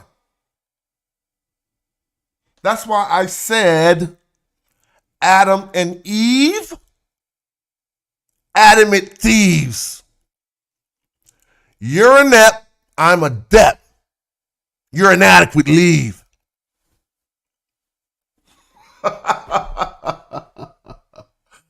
I'm going to do a cartoon with a fat juggernaut boss who sit at the desk who just break people off. He ain't going to have no neck. He going to be like the juggernaut. You feel me? And he going to hit him off with bars when he fire people and stuff. That's going to be a clean character. Adam and Eve, adamant thieves. Man. Now look, if you come to my article called Let Sargons Be Sargons that I wrote in 2013, 10 years ago, shout out to 10 years ago, you gonna see these boys don't even be knowing nothing. I'm about to expose why a Hebrew should never, ever, ever, ever, ever be on TV talking about Sumer. That's like the Crips getting on TV talking about the history of the Bloods to prove their antiquity. That's like the Palestinian people getting on TV and using the history of Israel to prove their antiquity. We don't know this. Obviously, these new teachers don't know this. Akkadians and Sumerians had big time beef. So let me read this article from 10 years ago that cats should have read to update their simple little game. There is no fortuity in taking the greatness of Sargon the Akkadian and attributing it to the Assyrian Sargon II. See, now this is just a different fold of the same problem that was happening in a different time period, 10 years ago. But notice how this article is going to give you the information we need to see the folly they're committing. Some people simply do not know there were 3 Sargons. In other instances, when historians talk about Sargon, haphazardly or not, they sometimes mislead those who aren't aware that there were 3 Sargons. I really don't see actual professors doing this. It's normally the aspiring scholar, the self-trained researcher, guys like myself mixing up their Sargons. I'll break this down in the story form so it's easier to remember. This is just how I was writing back in the day. You see that boy right there? I ain't even on some what he looked like. I'm just saying, you see that boy right there? There you go. That's a ruler of Akkad, possibly Sargon. Now, Sargon the Assyrian, first and second, were long after Sargon the Akkadian. All right? Sargon the Assyrian the second is like the 8th century BC. Sargon the Assyrian the first is like 20th century BC.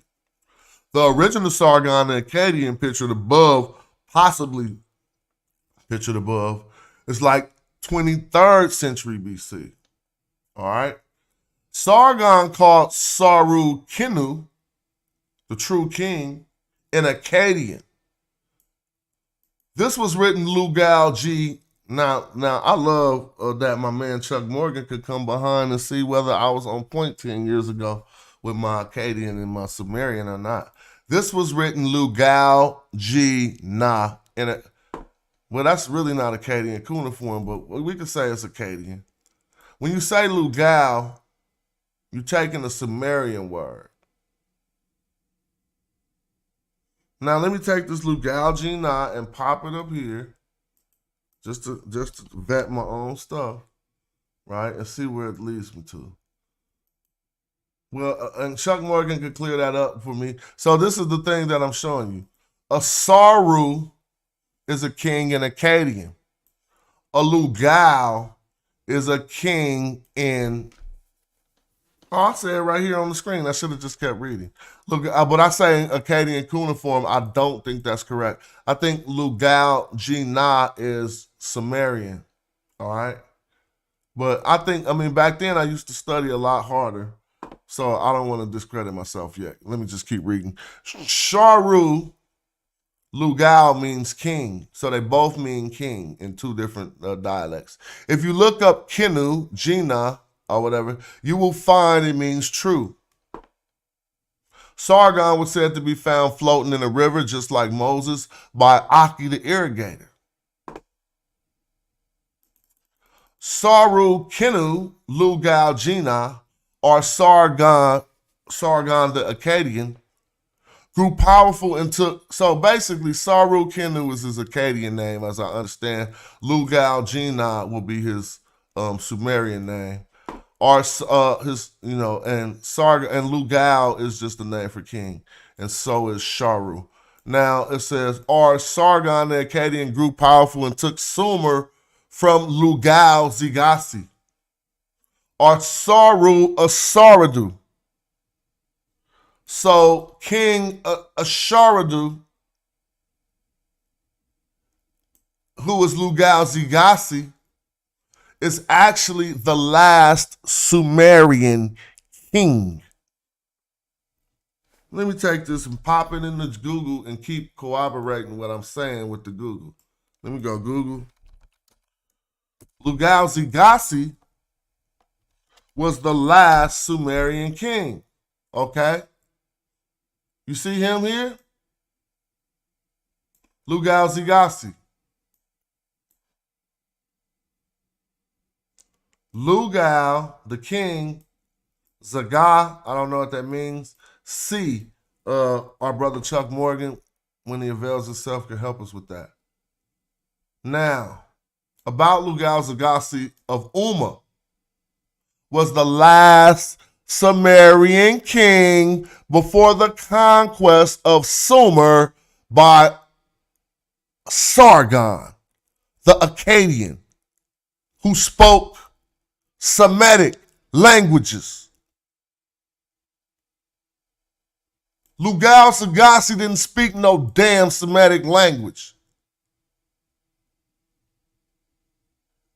He spoke a language isolate that we call Sumerian. So imagine that. Y'all do, some of us I don't even know Spanish. I know a little, but when I started with y'all dudes, I had to check myself and reel that back in. Now, if we dealing with our Mexican brothers every day, shout out to you, and we don't even know Spanish enough to do commerce,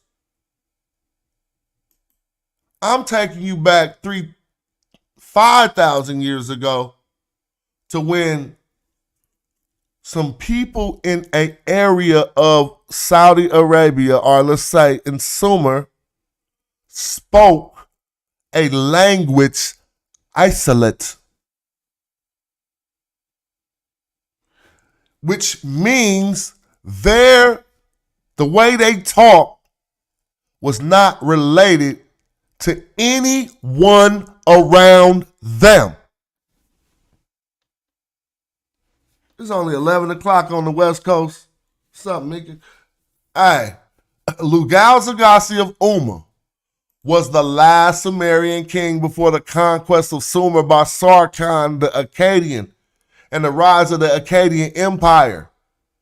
This is the first Semitic language.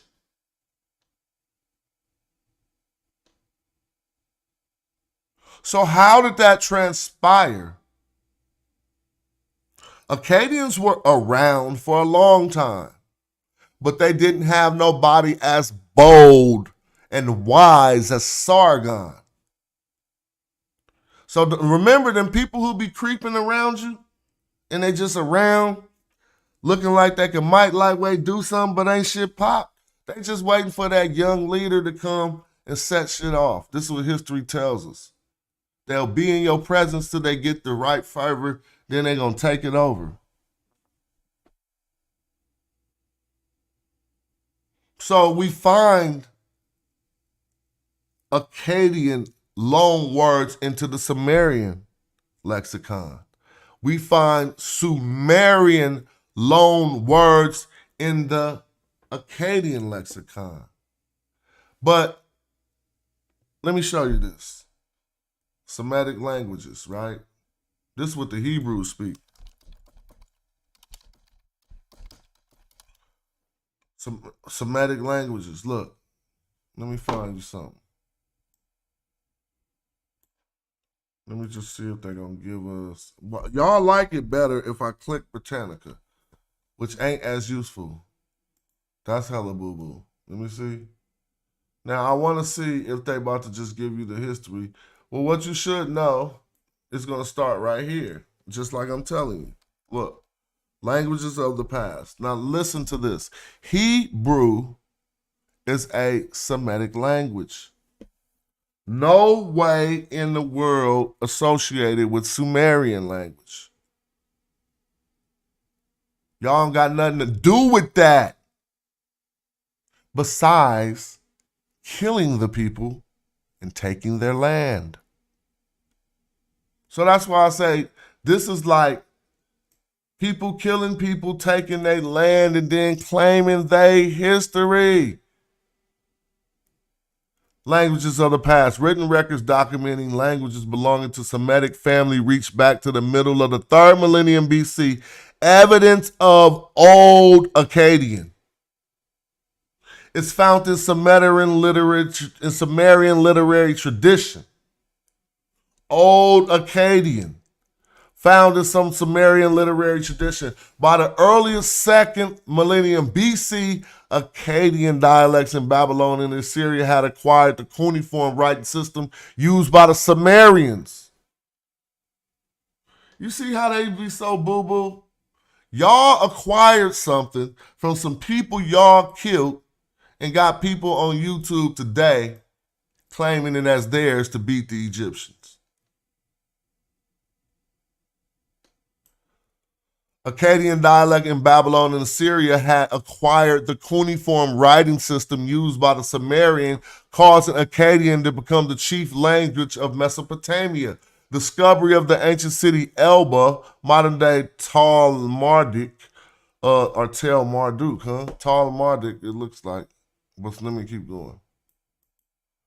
In Syria, led to the unearthing of archives written in Elbalite and dating to the middle of the 3rd millennium BC. Personal names from this period preserved in cuneiform period provide indirect picture of the Western Semitic language Amorite. All of these languages preceded Hebrew, and as they're showing you here, they come out of Akkadian.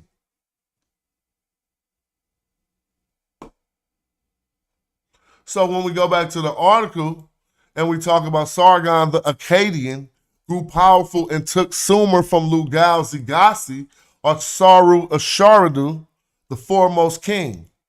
By doing so, Sargon founded the Akkadian Empire. Lugal Zagasi literally translates. Now, I would definitely challenge myself on this, but I would like to see what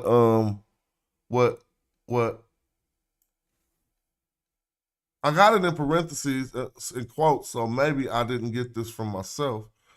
The conscious essence of the district. Lugal Zagasi literally translates to the conscious essence of the district. I don't know about that, but Lugal Zagasi, notice the difference with a Zagisi, Lugal Zagisi and Lugal Zagasi. Notice the difference. Means the foremost king. I mean, I know I got that from somewhere because I used to be all in the Sumerian books. Now, it was some 1,000 years later that Sargon II, not Sargon the Akkadian, smashed Ashdod and named Yamani the Hebrew, and made Yamani the Hebrew king flee to Kemet during the time of the Cushite pharaohs. Y'all don't know about that? Damn, I love my bombs. I know some people don't know nothing about Yamani, no Hebrew king fleeing to Kemet, but we actually got text on that. Look, Pharaoh Shabaka granted Yamani political asylum in Kemet. It was Shabaka's successor, Shebeku, who extradited Lamani back to Assyria. I believe this was because the Shebeku became into power. I don't know what I believe, but I don't even need to read what I believe. But I said, I believe that this is because when Shebeku came into power, he was not much more than a fearful ruler who attempted to shadow his fear in diplomacy. Shebeku changed the Kemetic policy of non-extradition of Assyrian fugitives to please Sargon II. Yeah, he did do that. We wasn't doing no extradition. He ain't sending y'all nobody. But then Shebeku got spooked and started sending Sargon II people. There goes supposedly Sargon II. So I don't want to read this whole thing because I only came here for one concern. for us to learn, now I'm going to go in on Lugal Zagasi. Because if I didn't write it at the end of this article, I probably have a source on it. Oh, here go Lugal Zagasi's translation. I told you I didn't make that up. Shoot. So that's where I got, now look. This translation of the inscription on the bowl, the inscription dedicated to the god Enlil in thanksgiving of Lugal Zagasi's conquest, which ranged from the lower sea, the Persian Gulf, to the upper sea in the Mediterranean. So this is the Sumerian happy that he put hands, basically, on a particular area. I'm not even reading it. Lugal Zagasi, king of Uri, king of the nation. But I was looking for where they translated his name to mean. And here we see his name. But where I don't know where I got that translation from, but I'm glad I got my sources down here. So Lugal Zagasi pottery. Again, we're talking about the Sumerian king that got placed. Yo, now this is cold. Let me come into the camera to talk about this part. I gotta fix my screen though. See everything, all that navigating, I was just on the joysticks putting hands on y'all. But hold up though. Let me get my camera right. If not, my camera's just gonna fall off. I want to come on the screen to talk about this. So, camera gotta be right. Let me see. Now, this is an ill story right here. I could go get some water to tell this story, though. But it's sick, though. Check this out. The Akkadians was cold. I ain't taking nothing from them. I'm showing you how Hebrews should never use Sumer because of what they did. And this story right here is going to kill you. Look. So, some of us believe that Sargon, and this is why you need to be bilingual too. At least the languages that's close to you. Sargon might have been the cupbearer. Remember, we talking about Sargon the Akkadian. 2300 BC, one of the first Sargons. Not 2300 BC, 23rd century BC. Sargon might have been the cupbearer for Lugal Zagasi, who was the Sumerian king, right? Cupbearer is close to you next to the throne, so you might be the man. Man, I need to find where I got this whole story from, because if I read it from the source, you're going to be like, damn. It might even be in my own work, because I know I love this story so much. Sargon was up under, maybe it's from this Lugal Zagasi right here. Hold up, let me see. Uh-oh. Yep, blood. Oh, that's so dope. Watch this. I clicked this. Let me show y'all what happened. What I just said, that he was a cupbearer, then I went to go look at the source because I know I got sources. Look. Guess what's the first thing I clicked when I seen this? See, this is the transliteration. Let me make it bigger. This is the transliteration of the text when Sargon put hands on Lugal Zagasi. Now look what it say right here. In Agad, Sargon, whose father was a gardener, the cupbearer of Ur-Zababa. So he was a cupbearer, but I don't know if Ur-Zababa is Lugal Zagasi. So let's go look and see.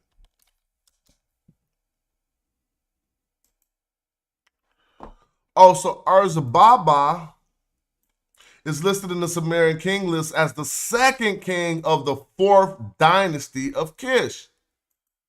Man, we going back old. Because Zababa was the son of King Puzur-Sin, who of the mother is unknown, whose grandmother was the famous Queen Kubaba. But let's get back to where we at. Because we find out when I get to hear that it says Sargon was the cupbearer, or Zababa became king, the king of Agad, who built a god Agde or whatever. Our God, yeah, our God, whatever. Under whom our God was built and ruled for 56 and 55, 54 years. Remus, the son of Sargon, ruled for 9 years, blah, blah, blah, and 15 years. Man, so I'm thinking that this is where they tell the story, right, of Sargon, who was, all right, look, here we go. Now, in Lugal-Zagasi became king, and he ruled for 25 instead of 34 years. One king, he ruled for 25, 34. Then Ung was defeated. So right here, when Unug, Unug got defeated, then the reign of Unug was abolished. See? So what we're looking at is the transliteration of a primary text from an institution.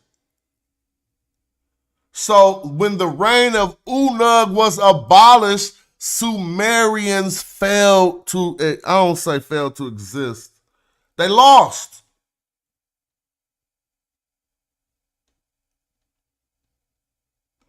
They lost to Sargon. And the kingship was taken to Agade. In Agde, or whatever, Agad, Sargon. But this ain't even gonna tell you enough. I need y'all to see it, bro. I'm gonna go on and have some fun tonight. Because when I read the story, y'all gonna be like, damn. Every man there's some stories in history that men need to hear. You think you cold, you hear about like people like mafia gangsters and stuff. Bruh, it's some cold men, but Sargon was cold, bruh. You be like, damn. So let me see if I can find the story. That's just giving us the Sumerian king list. Akkadian grammar. Let's see what pops up. That's forbidden. So I'm just going to try to tell the story from the head since I can't remember it. Now look. Nah, but I can't do that.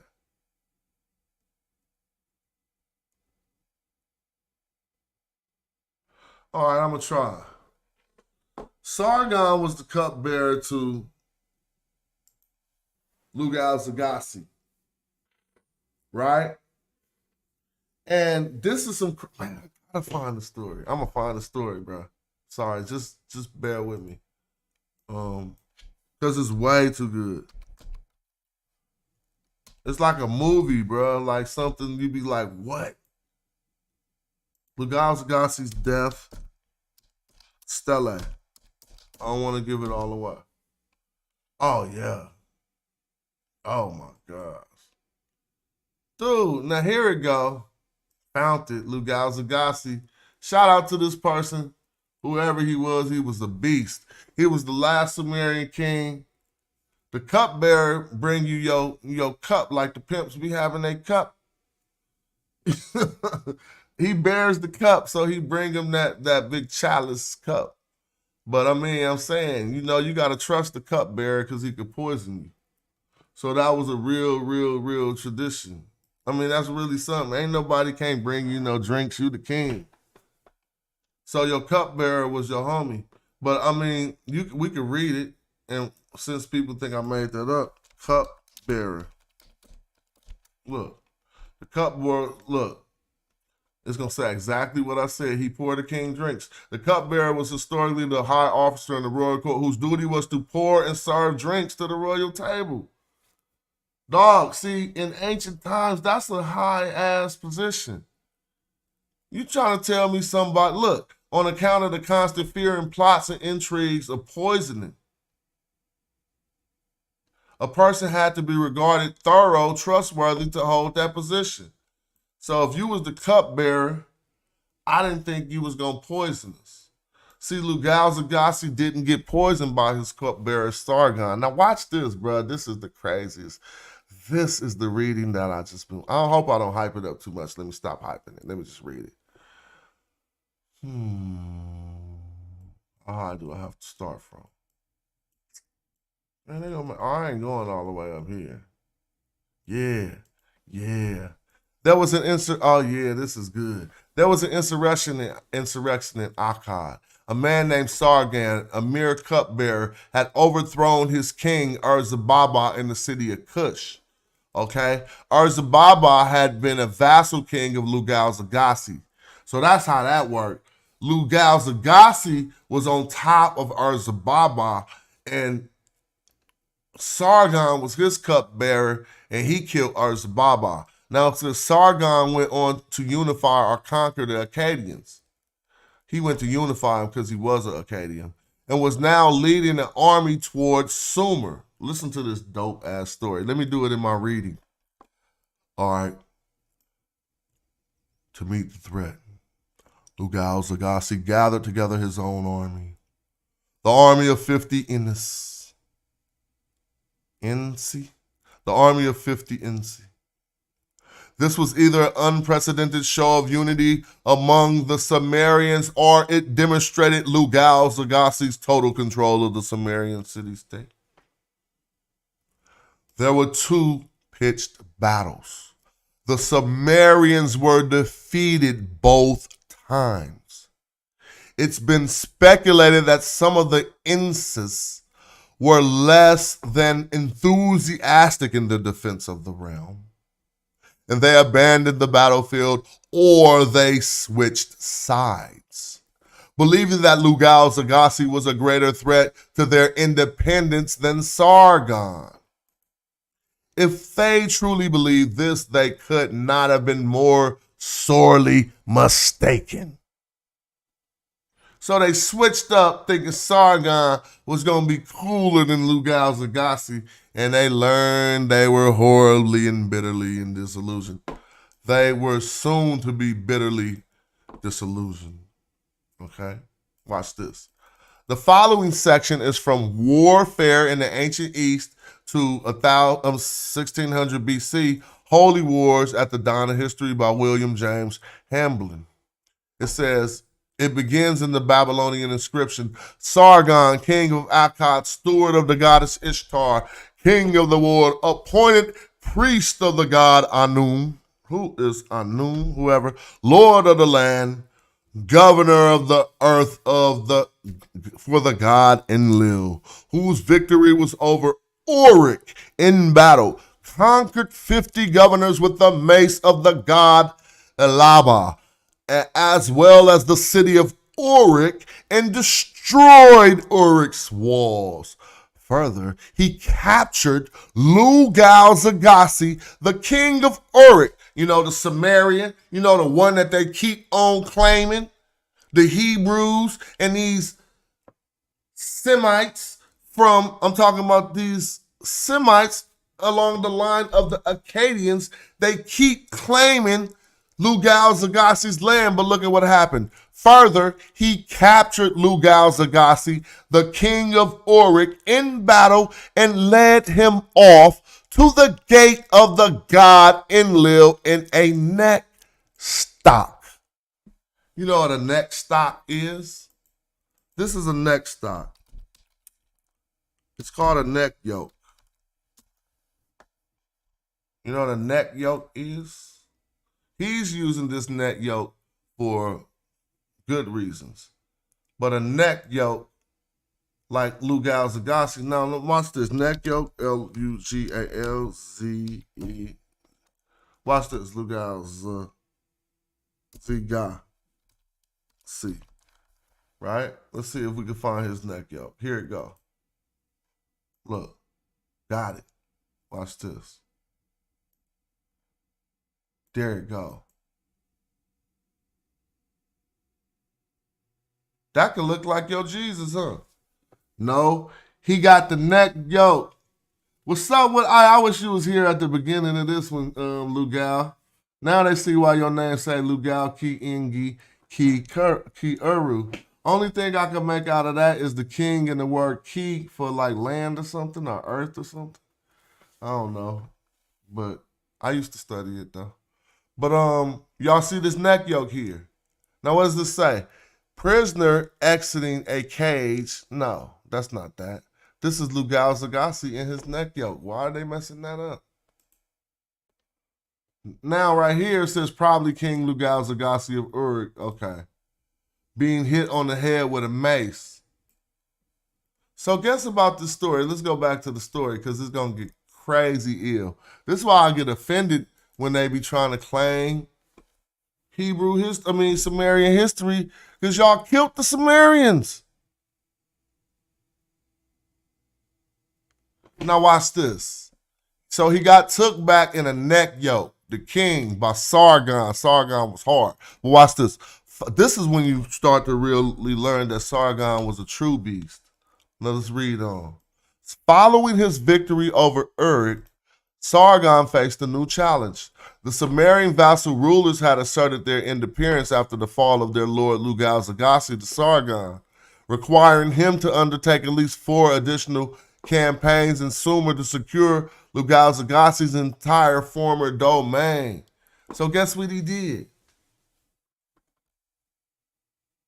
He left Lugal Zagasi alive. He like, oh, your boys is tripping. Okay, I'm not about to kill you now. I got you in this little jail. I'm about to keep you here. Leave you alive. Go kill your people. And while we doing this, guess what I'm going to do? Think I made this part up? I didn't. I'm going to have a Stella. He told him this too. I could. The story say he told him this. I'm going to have a Stella written in Akkadian cuneiform about how you will die.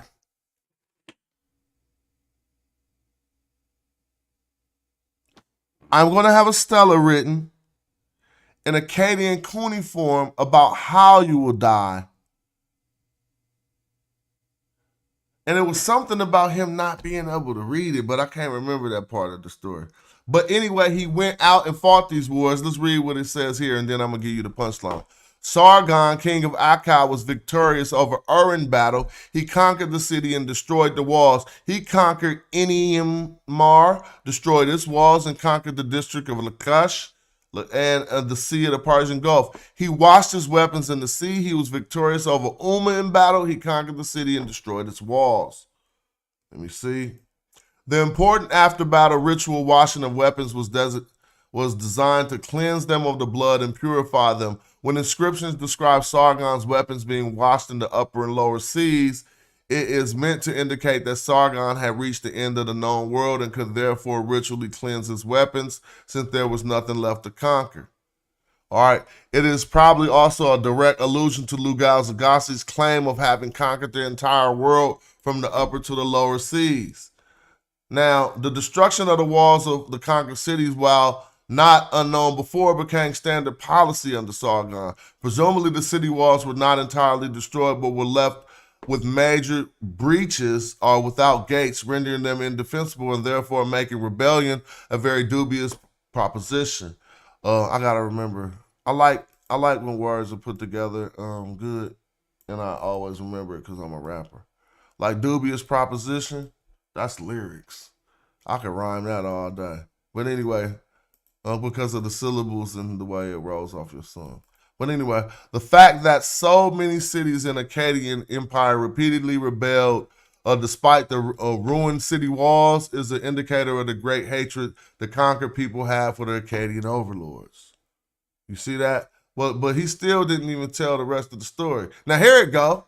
I love this source. What source is this? This is Sumerian Shakespeare. He's about to tell you the part that I was just talking about. If I could get to where I just... Man, come on, man. It was right under that knife. Where was I reading that? Way down here. Hold on. Yeah, that's where I started. So it was under this knife. Now watch him break it off. Here it goes right here. Well, the guy in the neck stock, they did that already. So here comes the part where it gets crazy. Now watch this. Look. The aged, how come he was aged? Well, I don't want to mess that up. The aged Lugal Zagasi was dragged to Nippur This is your Nibiru, by the way. Nibiru is just a mistranslation of this place Nippur right here. And this is how I learned how Zachariah Stitchin was just completely not knowing what the hell he was talking about. If you look at the Akkadian for this, I think it is Akkadian, you're going to see that he was dragged to Nippur. But if I take Nippur right now and pop it in the dictionary, it's going to say Nibiru. Look. Nippur, now watch this. Let's go down. You got to look at, because they provide it. What does it say right here? Man, come on, bro. Don't deal with the pseudos. Deal with the real ones. So Nibiru ain't even nothing. That was just him messing that up. Nippur was often called by the Sumerians Nibiru. So Nibiru, when they talking about this was some stuff in the cosmos, that's because you listen to people who mess stuff up. Like Zachariah Stitchin. Or whatever. Well, let's go back. Because the story's still about to get good. The aged Lugal Zagasi was dragged to Nippur in a neck stock and marched through the city in Sargon's victory procession. Now look, I told you this. As a final humiliation, Sargon made him watch the construction of a victory stela commemorating his defeat. But it actually commemorated his defeat, and on the stela, he got killed. But he's standing there looking, reading it like, holy shit. They about to kill me. This is cold. Now look at this. It must have been agonizing for Lugal Zagasi watching the stela take shape. You know they don't do that in one day, right? You got to have a big-ass slab of basalt carved into a stela, and then you put an inscription, you carve an inscription in it, all while the man who you carving the inscription about is standing there in the neck yoke for some days. Man, Sargon was cold. Now look, Sargon made him watch the construction of a victory stela commemorating his defeat. That's cold. But it must have been agonizing for Lugal Zagasi watching the stela take shape, knowing that when it was finished, he would be executed. Because it said it. Now let's watch this. I mean, that's just cold. I'm not laughing, but it's cold. Look, it is easy. I am laughing, but I ain't laughing at the situation. It is easy to imagine how the final scene unfolded when the stela was at last complete. Now, again, this is what the damn Semites did to the Sumerians. This is what the progenitors of the Hebrews did to the Sumerians. And you got dudes on TV poking out their chest talking about Sumer older than Egypt. What the hell that got to do with you?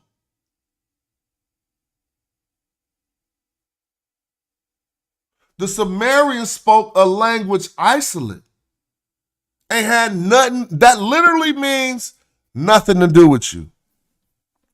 By definition, a language isolate is an isolated language that has nothing to do with any of the languages in its region.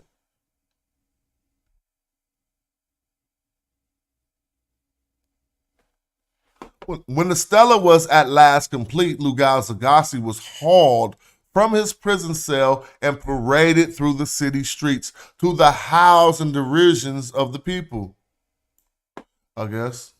It says, perhaps now, after months, told you, after months of humiliation and mistreatment, he welcomed the end. He was taken to the temple of the war god as the place of his execution. He was the custom, which was a custom of Akkadian kings. In front of the temple stood the newly erected victory stela that say how he gonna die on it.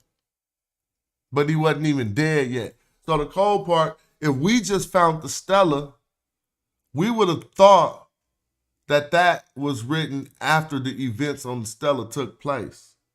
But what really happened, Sargon was so wicked with it, he said, "No, write that shit down. I'm going to kill him. I'm going to cut his head off. Go write it so he can read it, and then I'm going to do it." That's torture. But anyway, he was taken to the temple of the war god as a place of his execution, which was the custom of the Akkadian kings. In front of the temple stood the newly erected stela, surrounded by priests and dignitaries. After a boastful speech by Sargon, Lugal-Zagassi, the last Sumerian king, was dragged to the base of the stela and forced to the ground. Then, with proper pomp and religious ceremony, Lugal-Zagassi was put to death. It was an inglorious end to the Sumerian king. It will be more than 200 years later, at the time of Ur-Nama, before Sumer will once again be ruled by a Sumerian king. There you have it. You feel me? There you have it. The relationship between the Akkadian speaking people of Akkad, who were the ones related to Hebrews linguistically. But yet, cats be on TV trying to talk about Sumerian history and they're Hebrew. They trying to beat Kemet. Looking bad. All right, that was 2 late night hours. I put in some work. I might see if somebody want. Oh, some people in the building. I'm gonna open up a Zoom, but I'm gonna go to my phone though, because I don't feel like still sitting at this desk for too long, man. So when you see Hebrews doing any type of boastful stuff and they boasted about Sumer, you just got like 2.5 hours worth of information on when that started in history and why it even occurs. You know the backdrop, because they trying to make their Bible be true. So in order to do it, they got to rival some real history. Let me see, where is the YouTube? So now they want to talk about when did Kemet become a civilization, because they try. And when did Sumer become a civilization? What they got to do with you? Nothing. I just shared the link in case somebody want to tap in and keep the show going. Probably about to take a quick break, go look in the fridge real quick. See, when I take my breaks, the show could go longer. And I'm also going to put this up for those who appreciate, they want to see more, man. If you want to be like, man, don't stop streaming Smash. Make sure you always put that token of appreciation up for your boy. But you ain't got to, though. Don't feel mandated. Sometimes I might drop a 50 piece on somebody's page just out the blue. I'm generous like that. Sometimes I dropped a 100 piece on the SAR Hotep page one time. I drop 50 pieces, 100 pieces on Sonetta. Whenever it's cracking and I feel that spirit,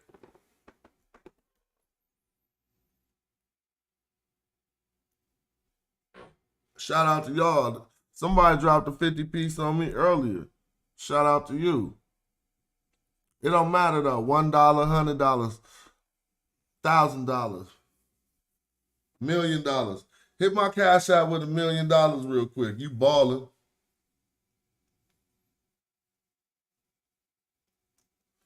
You know you can do that, right? If you don't know how, just go into the Bitcoin side. If they won't let you send it on the Cash App, you go to the Bitcoin side. You can send unlimited numbers, then they go into their cat. Man, people be tripping. Why you think Cash App got Bitcoin right there? Then they're going to give you a limit of how much cash you can spend, but then you can send millions in Bitcoin. You use one button, change the cash to the Bitcoin, send it, then change it back to the cash. But anyway, that's a whole different show. You know, that's what I be liking to talk about. So we're gonna take a quick break real quick. If the Acadians definitely had a civilization. I never said they didn't. I didn't say anything like that. I'll look at that knife right now that my man Sot 12 asked me to. Thanks for not being sensitive, Sot 12. And I can't. Sometimes I get on your head, but I know you like me. You don't care. That shit don't mean nothing. All right. Somebody asked me to look at this Gebel El Arak knife or whatever.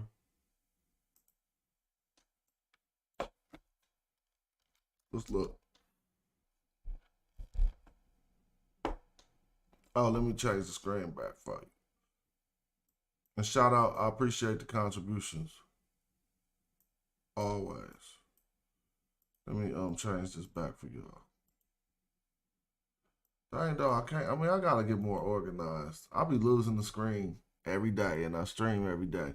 But when I go to the broadcaster, I still be like, which screen is it? Now see, look.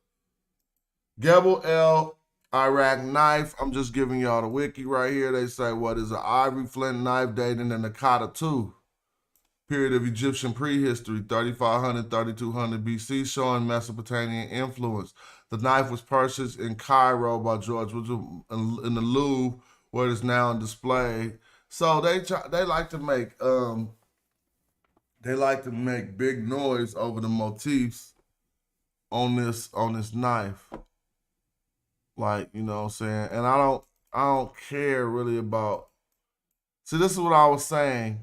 And then Maria Gatto said it best. And now you're going to see how it's well described here.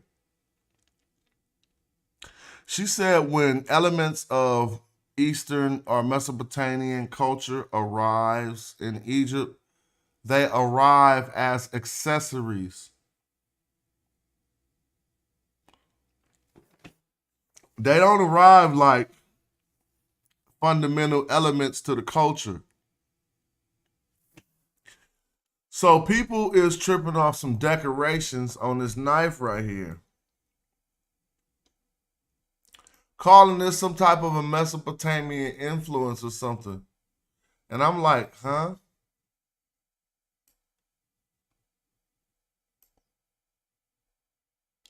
This is what we look at. These are the motifs. Let's go look at the ceramic industry that possibly produced this knife. It ain't ceramic. It's probably just some flint. But we'll see.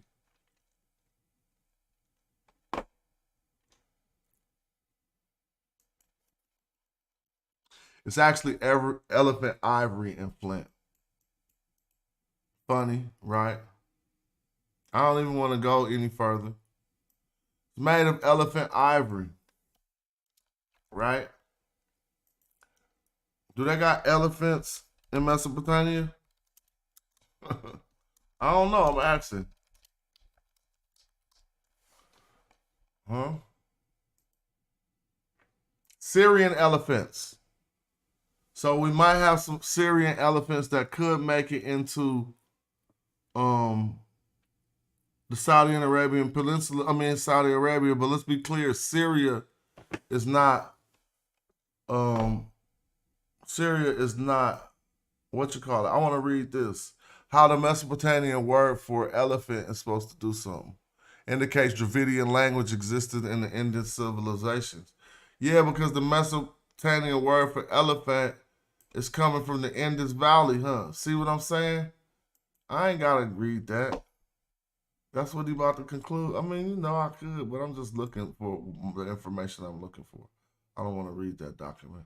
I'm trying to see what is the history of elephants in Saudi Arabia. The extant Syrian elephant are Assyrian elephants. They say Syrian elephants was the largest elephants, somebody say. Now you remember Lugal Zagassi says no. I mean, Lugal saying no, and I think that is a big fat no. The elephant that survived for Hannibal was the one Syrian elephant. It could take the weather. When Hannibal rode up, all his elephants died because they was African elephants. But one survived. It was a Syrian elephant. But let's look at the map so people won't be confused.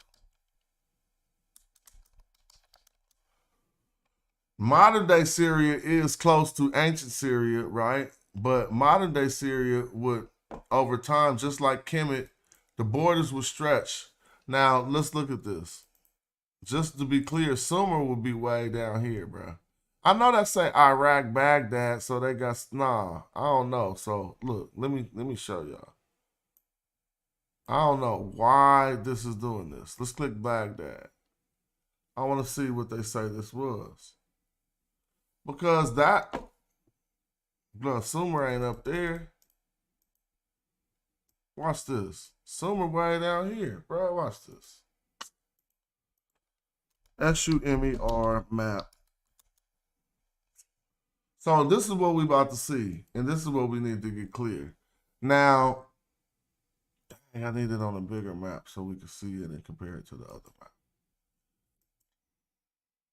So this is a map of Sumer, and I want us to be address this properly. This is giving us the whole extraction of what will be known as the Sumerian kingdom over time, right? But if we just look for where Sumer was by itself before it grew into that, it's going to be south more on the map. Here we go. Look at the same map, right? I'm trying to show y'all just from various sources. You see Sumer from 3200 BC. You see it down here with Kish, Nippur, Lakesh, Uruk, and Ur. Now, that's the Persian Gulf right here. So I'm trying to see, maybe I'm tripping. Maybe that is further up on the map than I thought. Yeah, that's definitely higher up on the map than I thought. Okay, great. So I guess the people right when they say stuff about this. Now modern day Iraq. So I just was looking at the map and including it in a different area. See, I went way down here, right? But we got to stay around right here. So the Assyrian Empire collapsed, and then the Assyrians went into Syria. So it got confusing to the Greeks. And they stopped distinguishing between the two. After a while, the Assyrians and Syrians became one thing. But let's go back to where I was originally at. Let me see. I was trying to see something, and then I was like, okay, I know it's supposed to be at Iraq.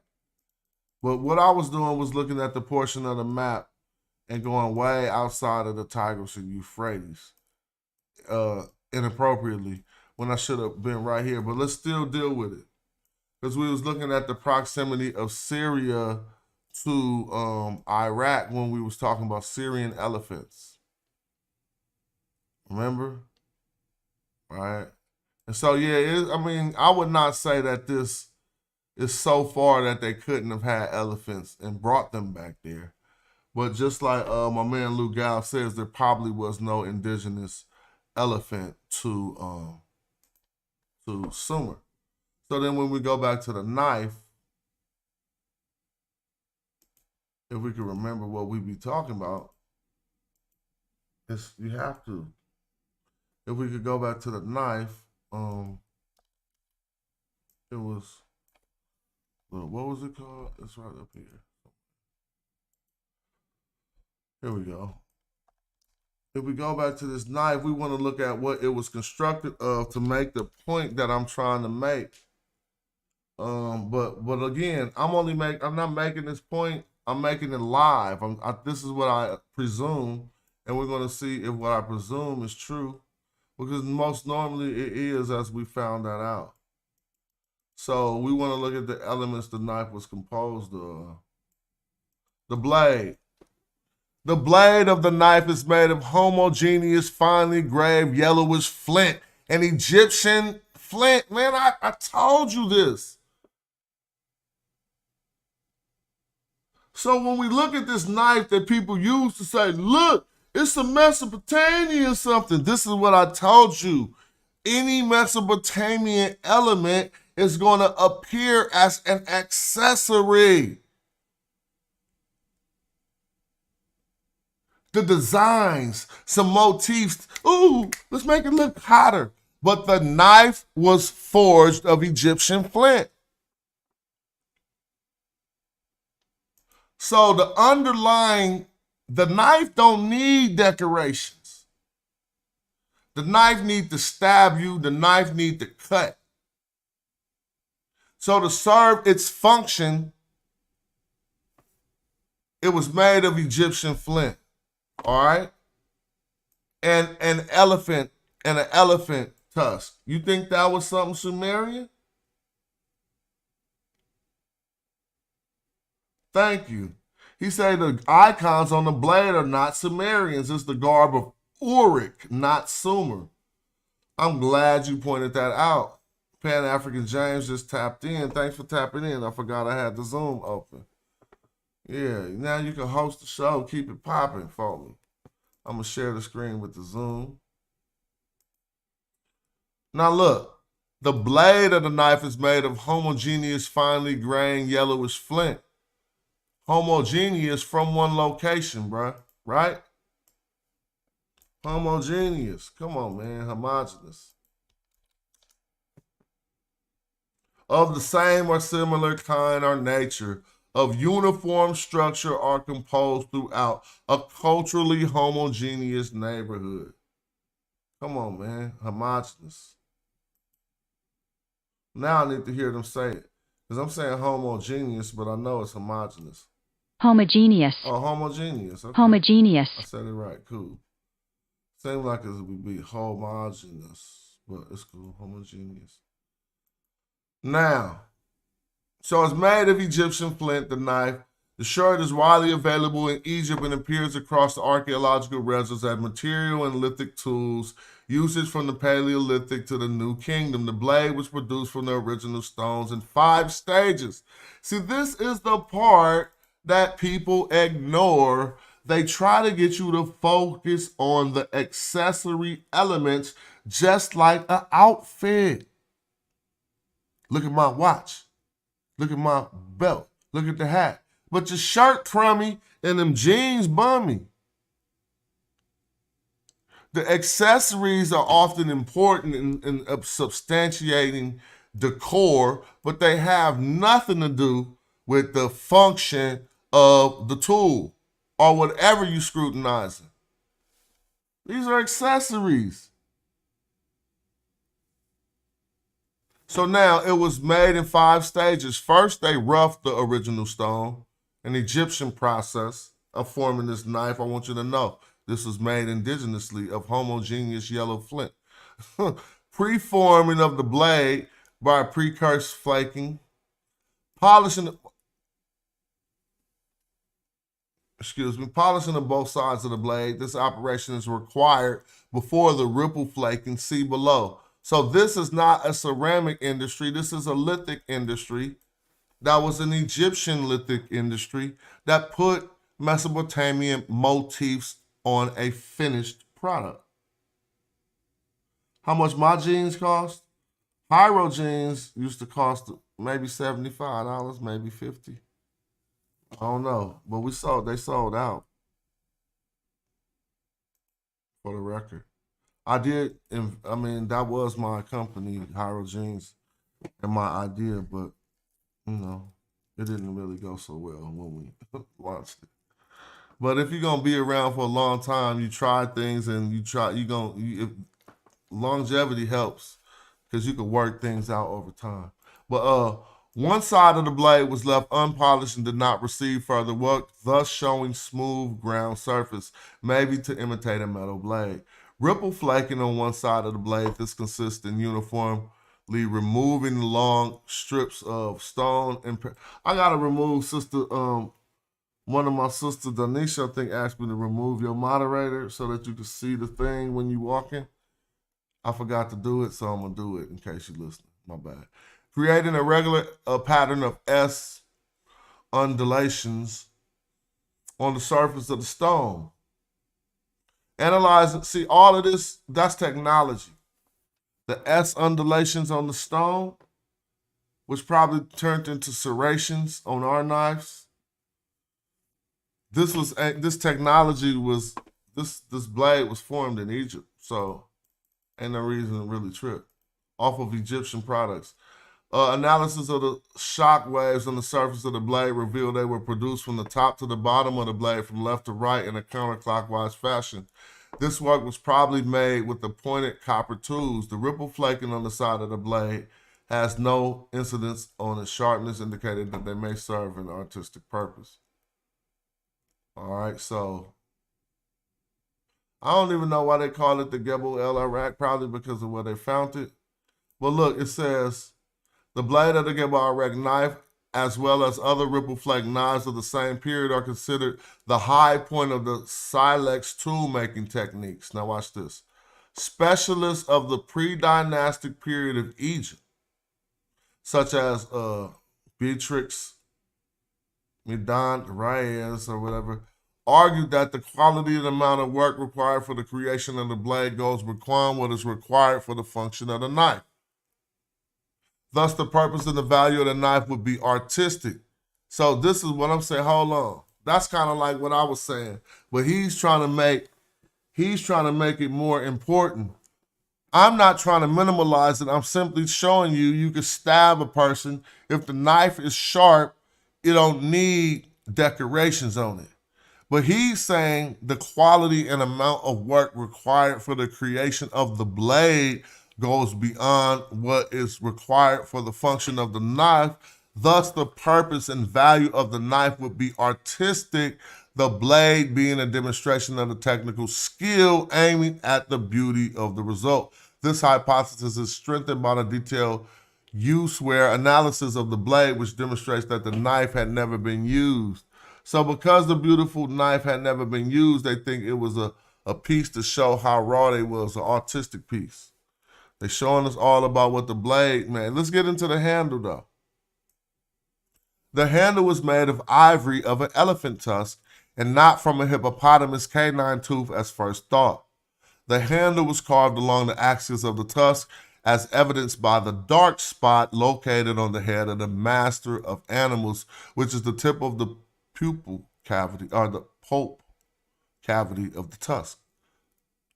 Once extracted from the tusk, the handle was polished on both sides and hollowed out to receive the blade.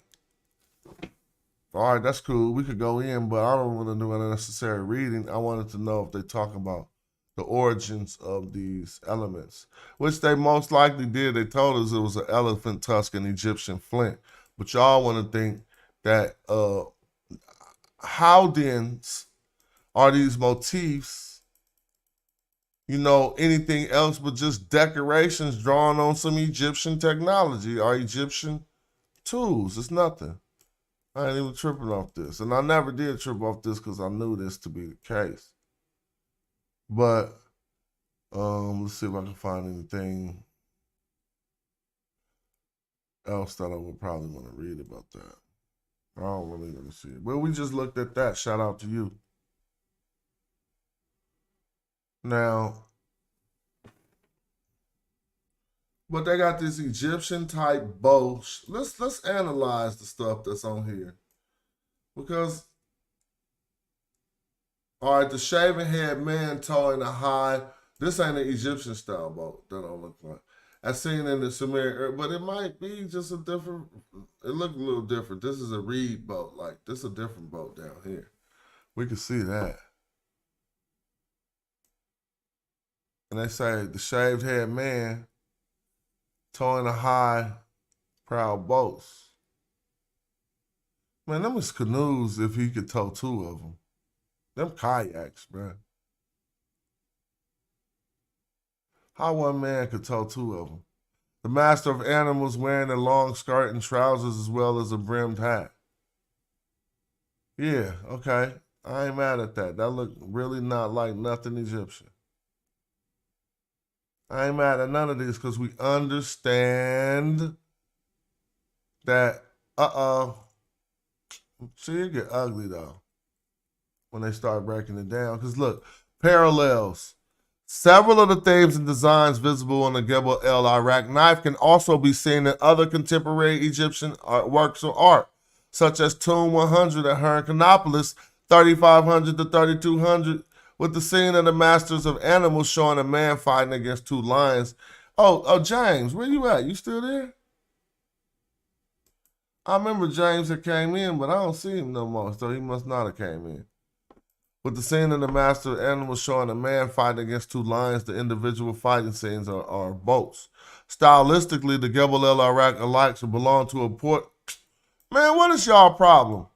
Stylistically, the Gebel El Iraq knife belongs to an important group of Nakata II ivory carvings. I mean, it didn't say ivory II. But basically, they're showing you can find these motifs at the same time period written into Egyptian stuff, the mastering of animals. But I mean, but since we see it's clearly coming from the Mesopotamian perspective, I'm not arguing against that, and I don't think when it's so obviously shown that anyone should. Those aren't Egyptian characters traditionally on there. Now, if we looked at stuff like this, you say that too. And this is in Nakata, right? In the Nakata time period. So we know the culture was a little bit more spread. Look, reminiscent of a Mesopotamian king in late Nakata 1. Yeah, I never took my break to go look in the refrigerator. Anybody else feel like looking in the fridge right now? Put a 1 in the chat if you feel like looking in the fridge. I'm just playing. But you know y'all hungry. Y'all don't eat this late? See, I don't like getting skinny. You know, as you get older, you could just lose some of your fat size. And I'll eat at night just not to let that happen. Yeah, they look dumb Sumerian. I would never take that away. And that's what we talked about. And now if we understand that these designs are what they are, designs and additional elements onto some Egyptian technology, what's the big deal? The difference would be if they learned how to make knives in Iraq. You feel me? But yeah. I could take that down. Y'all want to keep the Zoom going? Oh, Chuck Morgan. I didn't even see you was trying to get in, Chuck. What's up with it? Peace, brother Chuck Morgan. You're on mute. I mean, you're on your mic. It's not, you know. Oh, you probably was waiting in the back for a moment, so you're probably not there right now. Oh, I understand how that could happen too. I didn't know you was waiting to get in. Yeah, I know, Tony, but I know Suma used it, but they just said it was Egyptian flint. They clearly said that it was Egyptian flint. Shout out to Tony. He looks Sumerian. He do kind of look Sumerian. I know Chuck Morgan gonna clean up a lot of things for us. What's up, Chuck? Oh, you just went back on mute, bro. You had came off mute, then you went back on it. Peace. I guess everybody's Zoom ain't working because Pan-African James said my Zoom ain't working. And now it looks like you're having problems using your mic or something. Chuck, let me see what's going on. Oh, you don't even have no mic on here. Oh, now you went back on mute. I guess your mic isn't connected. Thank you for the contribution, Tony. Did I see the discussion between Zion Lex and Jabari? Lex was saying Sumer became a civilization before Kemet. You see, I just did a whole video showing you how his Hebrew predecessors truncated the dates of Egypt so that he'd be able to say that in the future. But if you take the real dates that was given to us without the Abrahamic tradition being in control of the earth, they said dates that went back hella far, 36,000 years. And people be like, well, that's not true. Because we find motifs of the mother goddess that go back to 33,000 years. Right?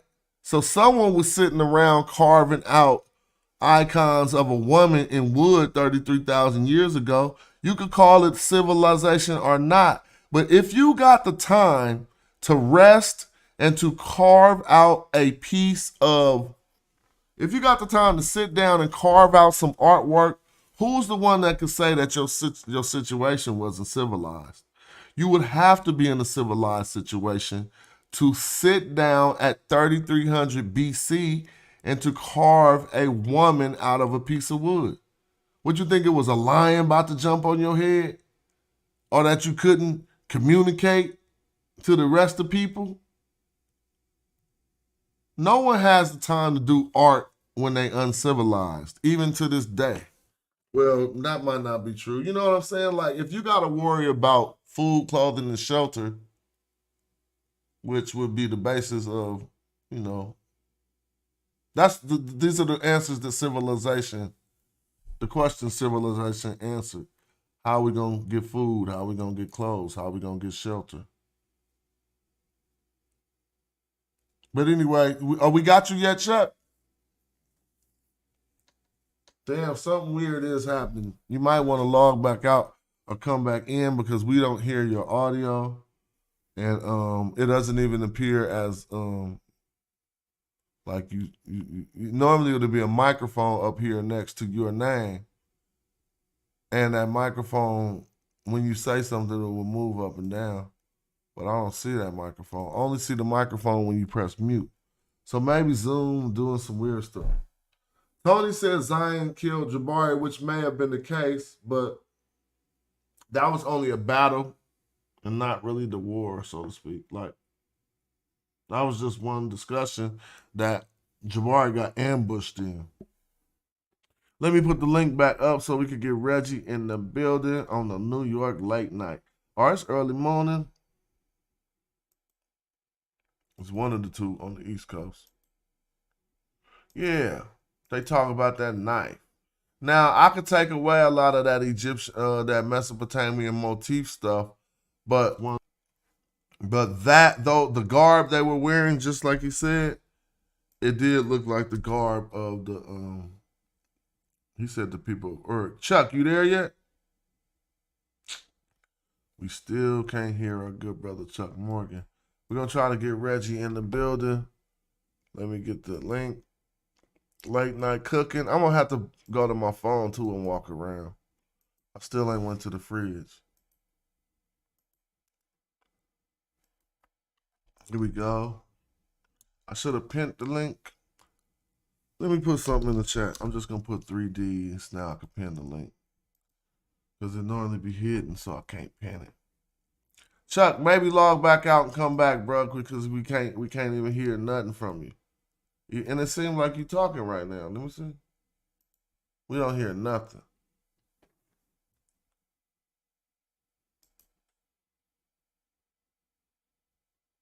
I don't know what's going on.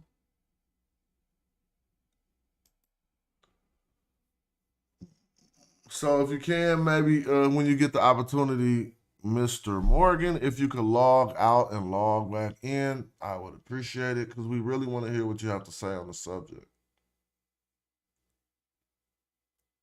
But anyway, I just put up the link. Reggie, hit the link. Somebody said maybe the conscious community don't like what you're doing right now. Who cares? You talking about me, though? They definitely don't like when I get to cooking. Man, I will go on. People will not even want to say nothing. I'll be like, damn, where's all them contenders at? You know, where's all the people who don't come on and tell me I'm wrong and stuff? The way that people get boxed up, they don't like to do it. But Brother Reggie, there go the link. Click the link. Maybe I need to start another Zoom, Chuck, because I couldn't hear you the whole time. If you ever tried to talk, I couldn't hear it.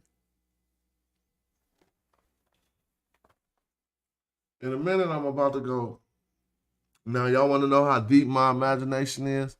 When I play this Star Wars game, for some reason, I don't know why everybody black. It's taking me, it's taking me, I don't like it. I picked the black character, right? And now I go into the Star Wars squadron and it ain't enough white people. I'm like, hold up, is y'all about to bomb us or something? Like, I want the video games to be equal. I don't want it to have all black people when I play Star Wars, yo. Look kind of unrealistic. What's up with Brother Reggie? Let's hope your mic work tonight. I know you ready to cook. If you there, Reggie? Yes. Yes, sir. We got Brother Baba Reggie in the building on the East Coast, late night, early morning. Yeah. Excellent show, Smash. I mean, you deserve 50,000 views for this one. This you deserve that, right? I mean, you went way back to your own writing. I mean, that was just amazing, and it was just accurate. I'm hoping that our brother Lugal, Chuck Morgan, can get in. Here's the problem with Jabari and and Zion Lex. Zion Lex is trying to bait Jabari into whether or not when did ancient Egypt become a civilization. Okay, you can go certainly to the Narmer period, or you can go earlier to the period pre-dynastic where there was kings. So the question is, first, was Israel and Judah a civilization or culture? To answer that question, that would be the better question that I would have said to Zion Lex, why are you even talking to me about it? Because there are hallmarks. Yes, civilization seems to be kind of subjective. But one, you need governments. Two, you need you need writing, right? Writing seems to be, or let's say technology, and writing and communications is a part of that, right? When did Israel have writing? When did Judah have writing? We're not talking about the Bible. We're talking about elements of writing.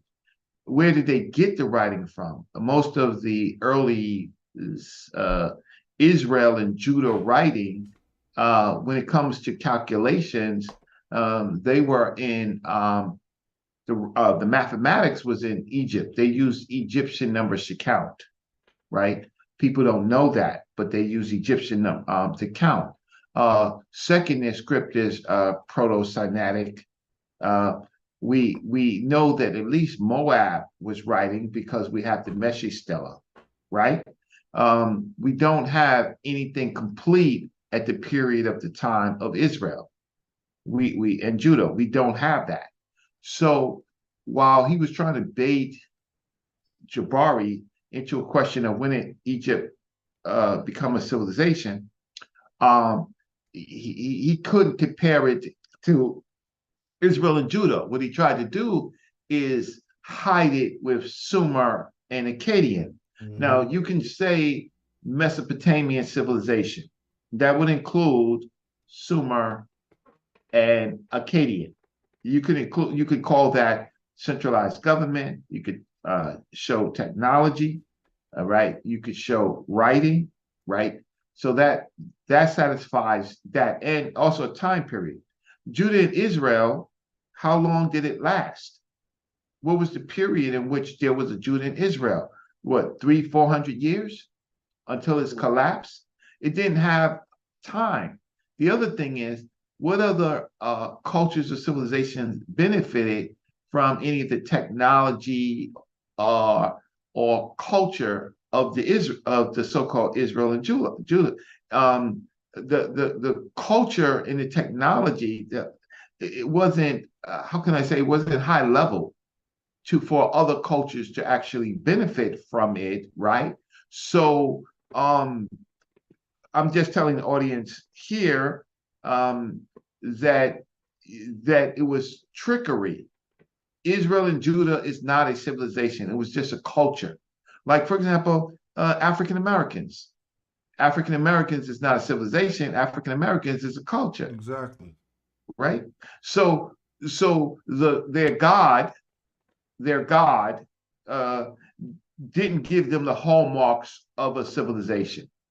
And that's the key to it. Why are you now? You can go to the Metropolitan Museum of Art. They have Africa, the origin of civilization, right? That is not wait, let me just say it. In the Metropolitan Museum of Art, it says clearly Africa, the origin of civilization.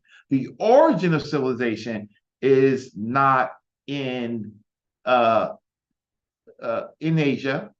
It's in Africa first. It has all the components of creating civilization. It has burial rites.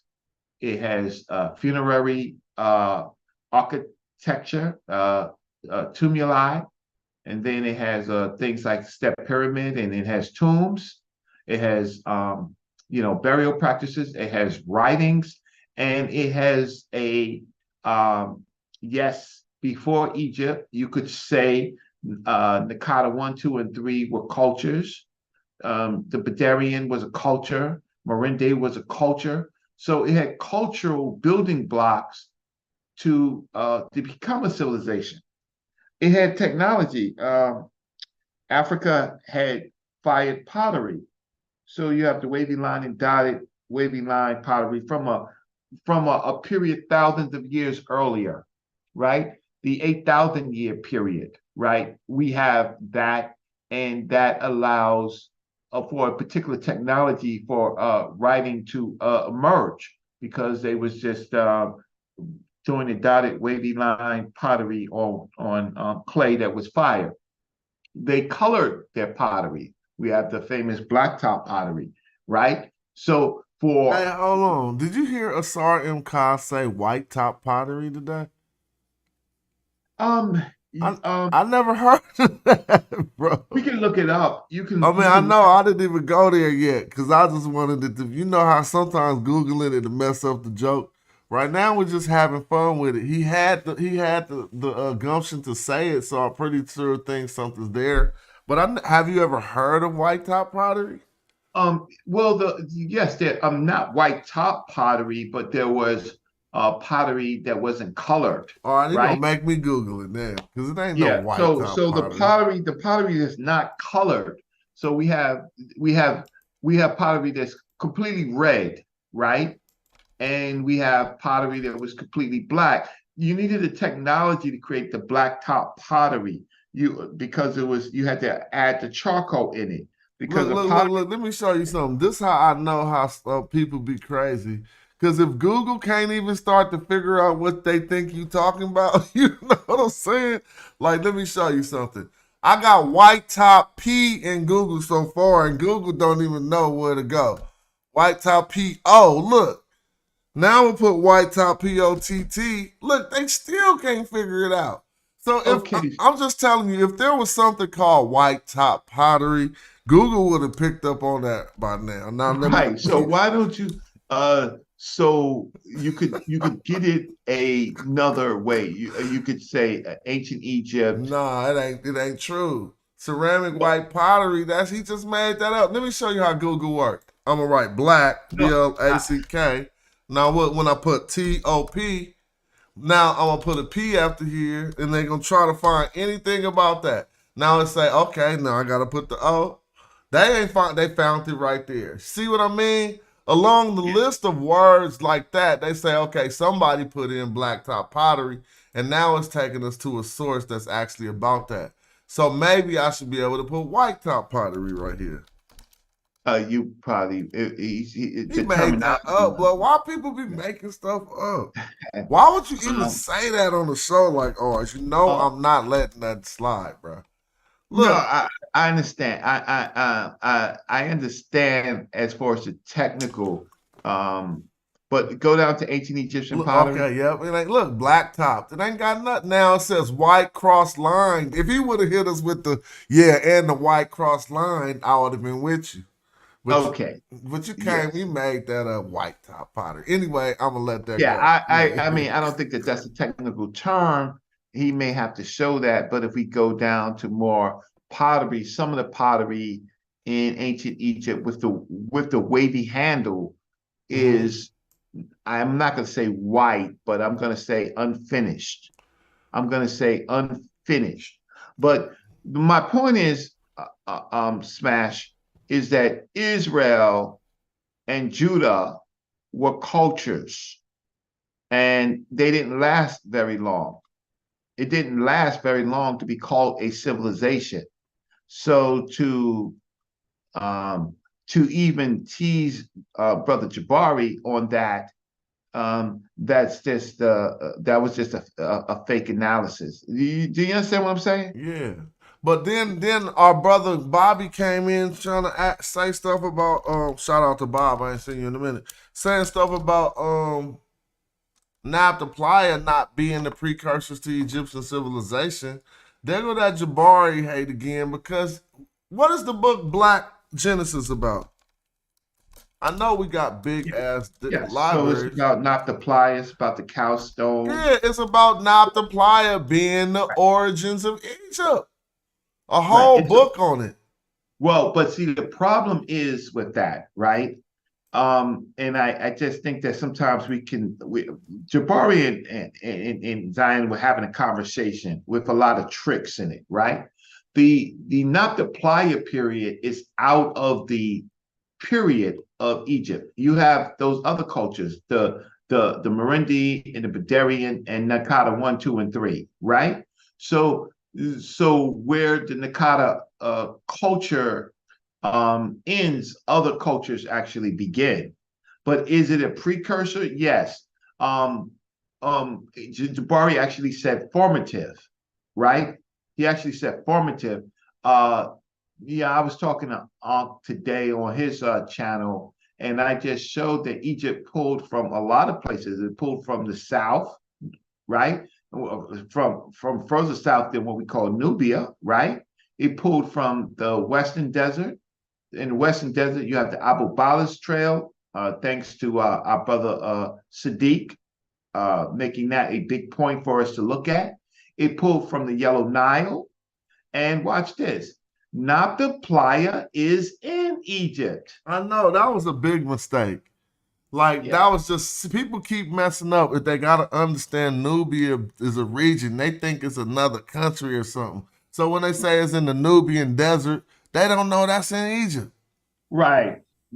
So it's in the Western Desert, and without the borders, even with the modern day borders, right? Nabta Playa is in the borders of Egypt, modern day Egypt, right? And in ancient Egypt, it would have possibly extended all the way to possibly Gif Keber, where you have the cave of the swimmers and the cave of the beast. So all of those motives that you showed earlier that was on that knife, well, those motives come out of those caves. So we see Meg for death, we see Hay, we actually see the bot, the cow dance in those caves where we would see the bot image arise. So, and then we have to understand that some of these netchers, principles, gods, if you want to do that, a lot of that comes out of the Western Desert. Neat comes from the Western Desert, right?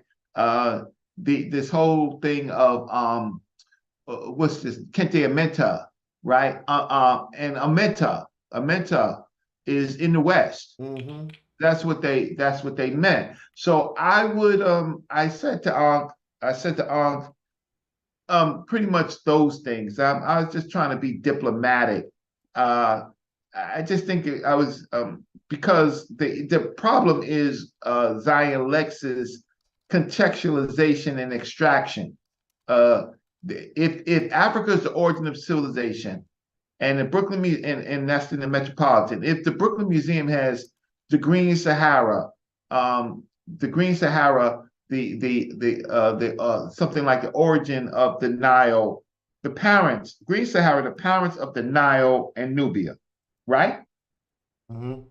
Yes, there are different periods, and some of those groupings are just cultures. So Nabta Playa is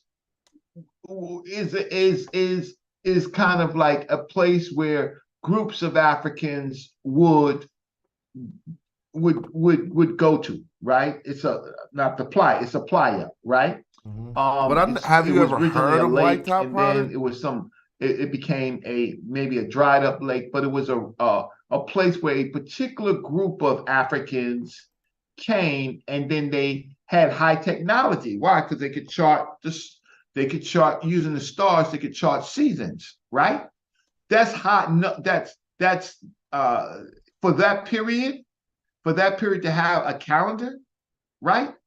That's an enormous feat of technology. All of that will culminate into Egypt, where you have tumuli to step pyramids to tombs to pyramids, right? To obelisks, megaliths. All of those concepts will find itself in Kemet. If you don't want to say 3100, if you really just want to say, okay, old dynasty, old kingdom, right? Old kingdom. And I'm really talking about not the archaic period, but I'm talking about more or less like the third dynasty. The first sentence is per ipsen, right? Where we actually have the first sentence. All of that is formative to Egypt. Egypt collects all of this information from the south, from the western desert, and also where the Magi is also from the eastern desert, right? So you got both sides of the Nile, and then you have Tamehu, right? And then you have certainly Libya, right? All of this culminates. So I wouldn't, in the ancient world, I wouldn't draw hard borders, right, to what is Egypt or not. You have the oasis of Siwa, right? The oasis of Siwa is far into the desert, right? So I think that Jabari was just trying to have a couch conversation with somebody that was trying to bait him. But to our audience, Israel was never a civilization, right? It's Israel and Judah, and they were cultures. They were cultures. They were transplant cultures, and they lived and died in a very short period. So there you have it, Smash. I mean, that's the fakery of Zion Lex, to actually act like we're going to say that Israel was a civilization. Their God, everybody, their God wasn't smart enough to give his chosen people a civilization. Everything that they got was borrowed from other groups of people. Not only that, but their progenitors and predecessors, their fathers killed the last Sumerian king. And so I don't think you have any right to claim Sumerian civilizations in debate with me at all. No. And if he wants to bring in the King Gilgamesh, right? Okay, so now you want to bring in the flood, but I want to talk about Gilgamesh and his homosexual lover, right? I want to talk about how a goddess tried to give herself to Gilgamesh, and he deflected her for his male lover. So I want to talk. So if you want Akkadian civilization and Sumer civilization, you're gonna have to bring in that. I'm talking about the eunuchs that they had, or their male servants that they had. And in Metropolitan Museum of Art, I showed that this figure that looked like a woman was not actually a woman. It was a muscular male servant. So is that what you want to say the progenitor of Israel and Judah is? You can to novices, but to people who actually study, that don't fly. And just because there is some type of shared trade at one particular point, that's all that is, trade. Everything that's in Africa is African. And then he went to the Natufian, Smash. That was the worst thing that he can do. He went to the Natufian, right? Which is a culture that began at the same, maybe a little after Nabta Playa and the cave art, right? Anywhere between like, let's say at the worst, 11,000. No, they don't go 11. 9. I thought Donald Redford, who wrote the book and got a lot, put him at about 9,000, but they go to 11? Yeah. Right. So that's why I said at the worst, right? But let's put them at 9,000. Well, okay, so they was an admixture of Levant people, right? That's what they were. Okay. But they also had a mixture of Asia. And guess what? They got the Nile, excuse me, Smash on your show, but I'm going to say it. They got the Nile Valley dick, right? For 25%. So they got 25% of semen from North Africa, right? So how does that 25% makes them black? No, that 25% makes them mixed, mutts. So he tried to bring in the Natufian as farming. Yes, that was a technology, but the Natufians is not a civilization. The Natufians is a culture, right?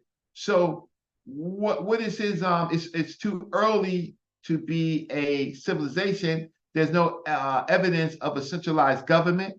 There's more like what do you call? Well, these are more farmers than gatherers and hunters, but still gatherers and hunters with a new technology called farming.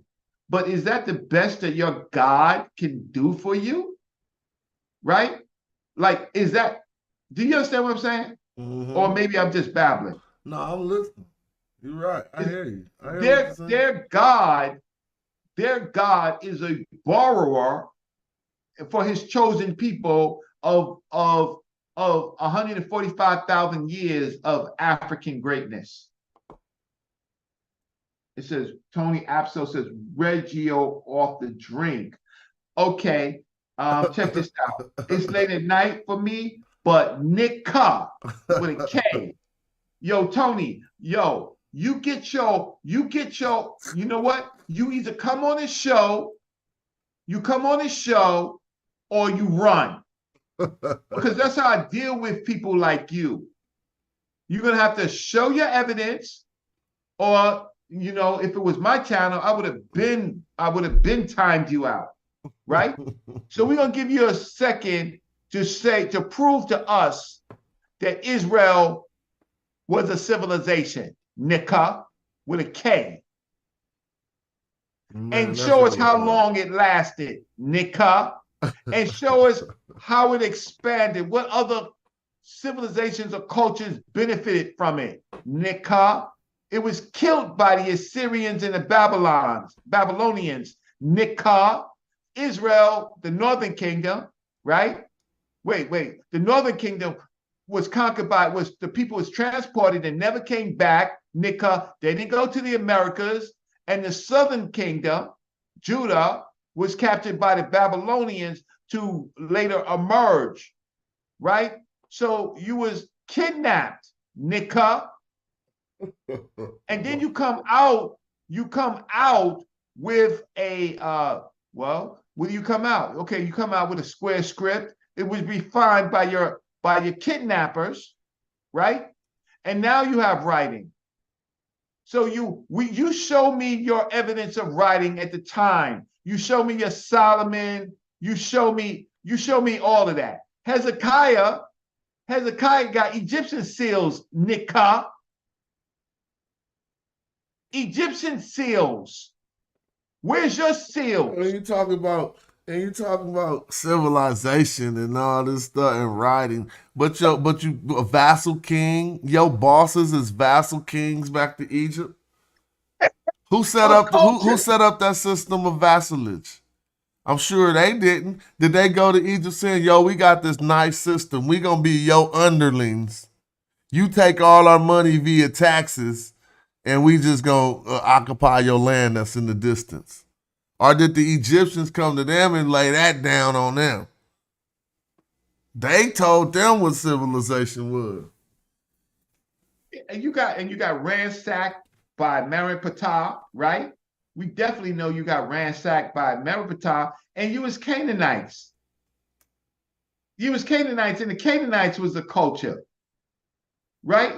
Canaanites wasn't no civilization. What technology came out of the Canaanites? Nothing. Oh, you forgot. You forgot that we were going to talk about from Natufian to Canaanites, huh? You forgot that, Tony. So you say get off the drink. Yo, you get off the methamphetamine, right? At least the drink is legal. What you using is illegal. The opioids, the fake opioids. All right. So, yeah, thank out you. Here on the West Coast, they something, man. They legalizing mushrooms. They legalizing everything out here. I'm just saying, you just made me think about that. But I'm Wait, off. he said the Natufians the Natufians are African, nigga. No, nigga. No. Hey, why you beefing with Tony? Now he calling you white boy. I'm funny. Because it's laughing because in the hood, anybody light skinned was white boy. So he hit you off with some hood shit. You need to come back at him after that. Nah, I really don't, because you know what? I got my DNA, right? I got my DNA, so I showed it several times. So if I'm a white boy, then you're a goddamn convert, nigga. Right? You're a straight convert. This is the worst thing about you people. If your father ain't a Jew, a Hebrew, you're not, nigga. But I don't think Tony a Hebrew. I think he's just trolling and having fun. I do what he doing sometimes too, bro. Okay. Because if I'm getting a reaction off the person on the show, I'm just gonna sit in my bed with my thumbs and see how long I could keep having that person going. You feel what I'm saying? So he just trolling, no hard feelings. Yeah, and it's no hard feelings. But I'm stating the fact: Israel and Judah was a culture, right? They barely got along. There's another group, the Samaritans, right? But your daddy was the Canaanites, because that's who you really are, right? I'm not talking to Tony now. I'm talking to you converts. I'm talking to you converts. You really believe?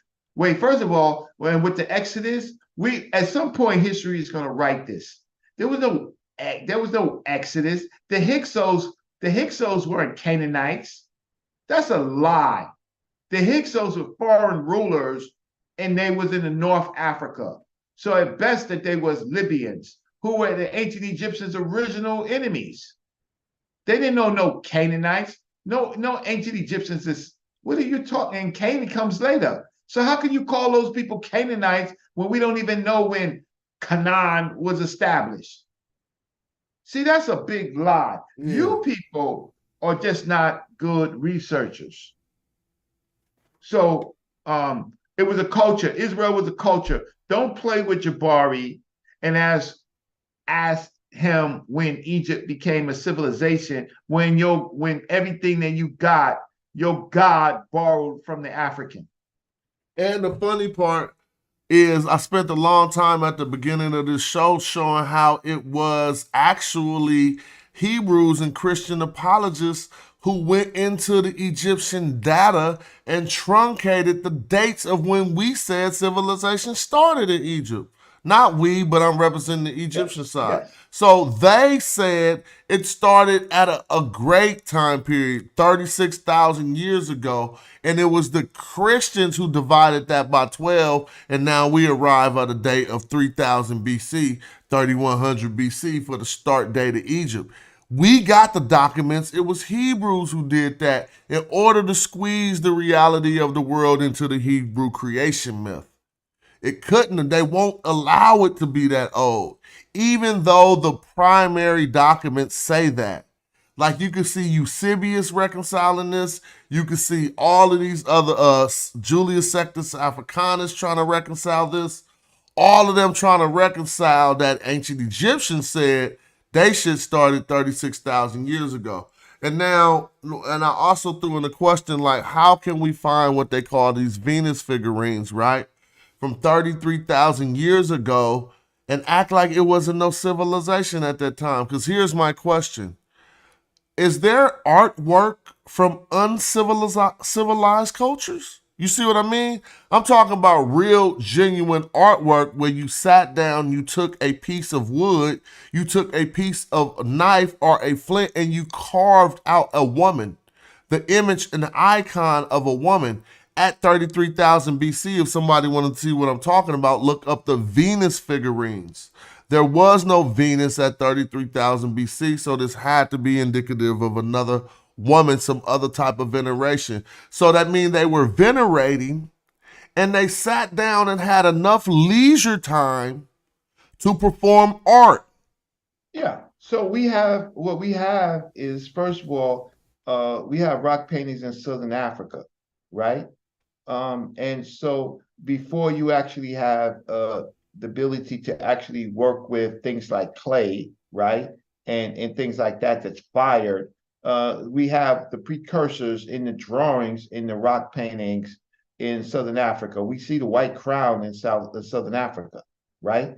So we have the sketches in Southern Africa and throughout the rest of the cave art, right? We have ochre. We have the ochre materials, right? Of fashioning different colors for ochre to write in these caves. All of that is Africa. None of that do you have in your culture, right? For the converts, none of you. Now the problem is now we have science, we have DNA. Okay, all that BS that y'all was talking about, fine. Okay, won't y'all start getting your DNA test? You're gonna find that yourself or West and Central Africans. So you're lying. If your daddy wasn't a Hebrew, your daddy's daddy wasn't a Hebrew, and your daddy's daddy wasn't a Hebrew, Nika, you was a convert. You was still a slave. Yeah, because I could become one tomorrow, right? Like I could just say I'm a Hebrew, then I'm about to be just like them. No DNA to prove it, no nothing to prove it. I just converted and I'm acting like my blood now it go back someplace different because I converted. Right. And then you don't even follow your text because the text says for Joshua, starting with Joshua, and it's part of the real Hebrew tradition that they follow, whether they're Ashkenazis or whatever, is that you have to do the damn Brit. You have to get the second circumcision. You have to give up the one drop of blood or get a second circumcision. Oh, so your fairy tale is actually coming to an end. You can struggle, you can fight, you can get as many dumb knickers to join as you want, right? For your little movement, your little cult, but your cults, but and then we get into the Black America thing. Okay, so you're gonna have to tell me why a Hebrew cult member, right, murdered Dr. Martin Luther King's mother, right? You're gonna have to talk about Yahweh ben Yahweh. See, y'all don't y'all saved. Watch this. Y'all go and murder a Christian. Y'all go and murder a Christian, but you want to come to us like you peaceful and like you follow Yah and all. Man, no, you murdered Martin Luther King's mother. Now she's close to you. She's a Christian. Why would you do something like that? It's because you was being rejected then, right? And I'm rejecting you now. You're rejected. And for one of your top scholars to come up here and to mix up time frames to talk about the Natufians and don't talk about the Canaanites. See, that's the funny. I think you beat him up a little because he started talking about how the Natufians started agriculture in the Levant. And somebody pointed out the fact that agriculture is making things grow, basically, at your command. If you are in an abundant, I don't even want to say forest, if your habitat is abundant with things growing, you know what I mean, and you got fruit, you're never ever going to have to force nature to happen. It's already happening. That's why you have the seasons of denial, right? And part of it is actually planting. The other part is harvesting. The other part is the flood, right? So what do you? So you domesticate some animals, okay? Okay, we herd animals in Africa, right? Like I'm not playing those games, right? That they actually play. They can play, but the timelines are messed up. You got the Natufians, you got the Canaanites, and you got other cultures, the Israel and the Judah, right? They're not mixing with the the cultures of Iraq, right? They're not mixing there. They get some technology, some cuneiform, fine, but it lives and dies. The metanetra transforms to proto-Sinaitic, and then it transforms to many of the writing systems of the world, right? And so, in the structure of grammar is used by many other scripts in the world. So here go another question. Yeah. They banging the Sumerian, right? And they trying to associate it with them, but it don't work. And you made another very good point. How was y'all so closely related to the Sumerians and all the language they had, but you got your script from the Egyptians? Like, why you didn't get your script from the Sumerians? If y'all was down rolling together, how come when it came time to writing, did you have to use a script that was derived from people who got it from the Egyptians? You know what I'm saying? Through the Phoenicians, through all these other scripts, then we get the Hebrew script. Not along no lines of anything Sumerian. I'm tripping off it, but I'm gonna get ready to wind it down. We're gonna get ready to end the stream soon. 3:53. So thanks for hanging out with you, Smash, and continuing. It's just that, listen, on our shows, every now and then we bring somebody on to have a conversation, and it looks like a big woo ah, right? Ngozi washed him many years ago. This is Ngozi, right? So now he comes back.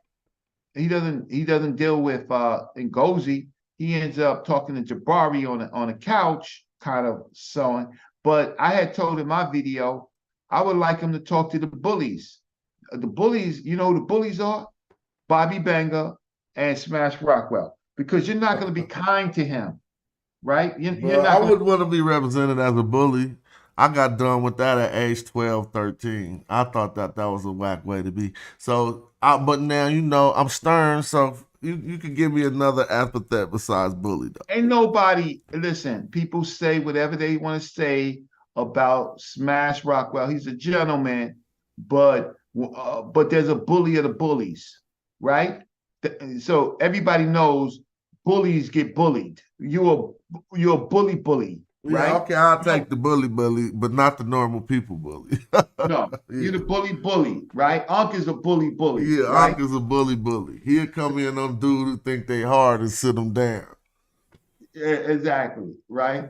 And everybody gets bullied. I get bullied, I mean, that skin map thing, but anyway, I'm gonna let you close. And I appreciate your contribution to the show, and thank you for coming on with the wonderful information to show that these dudes is tripping trying to associate Sumer with some damn Hebrews. And my brother Chuck Morgan Lugal, right? Yeah. Oh, that's a bully's bully when it comes to this stuff. Oh yeah.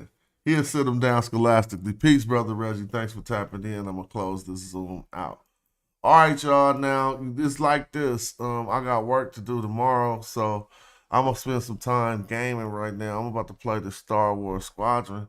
I told you I have my HOTAS up here, and I keep looking at it like, man, it's time to relax and go into imaginary land. I'm about to play. I fight for Darth Vader. I do not fight for the good guys. And I be coming through blasting them fools. But I think I might join the Imperial troop eventually. All right, but I'm starting off on the dark side. All right, y'all. Peace. But that's just only on Star Wars. All right, I'm out of here, family members. Thanks for the cash apps. I love y'all taking back care of Smash. Because y'all like, man, I need more of these shows. These be the best shows. Again, thank you. And I got a contribution through the super chat.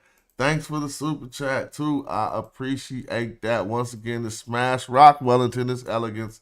About to go hop into my Imperial Fighter and fly through the galaxy. And trust me, I use 100% of my imagination. Uh-oh, it's shutting me down. All right, peace, I'm out. It's about to shut me down. Peace. Hold on, it's not shutting me down. Oh, it finally booted up. Oh, no. Damn, now I'm going to get trapped in the game. Because they're not letting me see the streamer no more. Damn, I got to exit. Escape. Yeah. See, I can't see my streamer on the screen right now. I'm just stuck in the game till I can turn it off. I shouldn't have started this too early. That's my experience I'm about to do. All right, peace, y'all. We up out of here. What, y'all mad that I fight for Darth Vader? Y'all want me to fight for Punk Luke now? You crazy.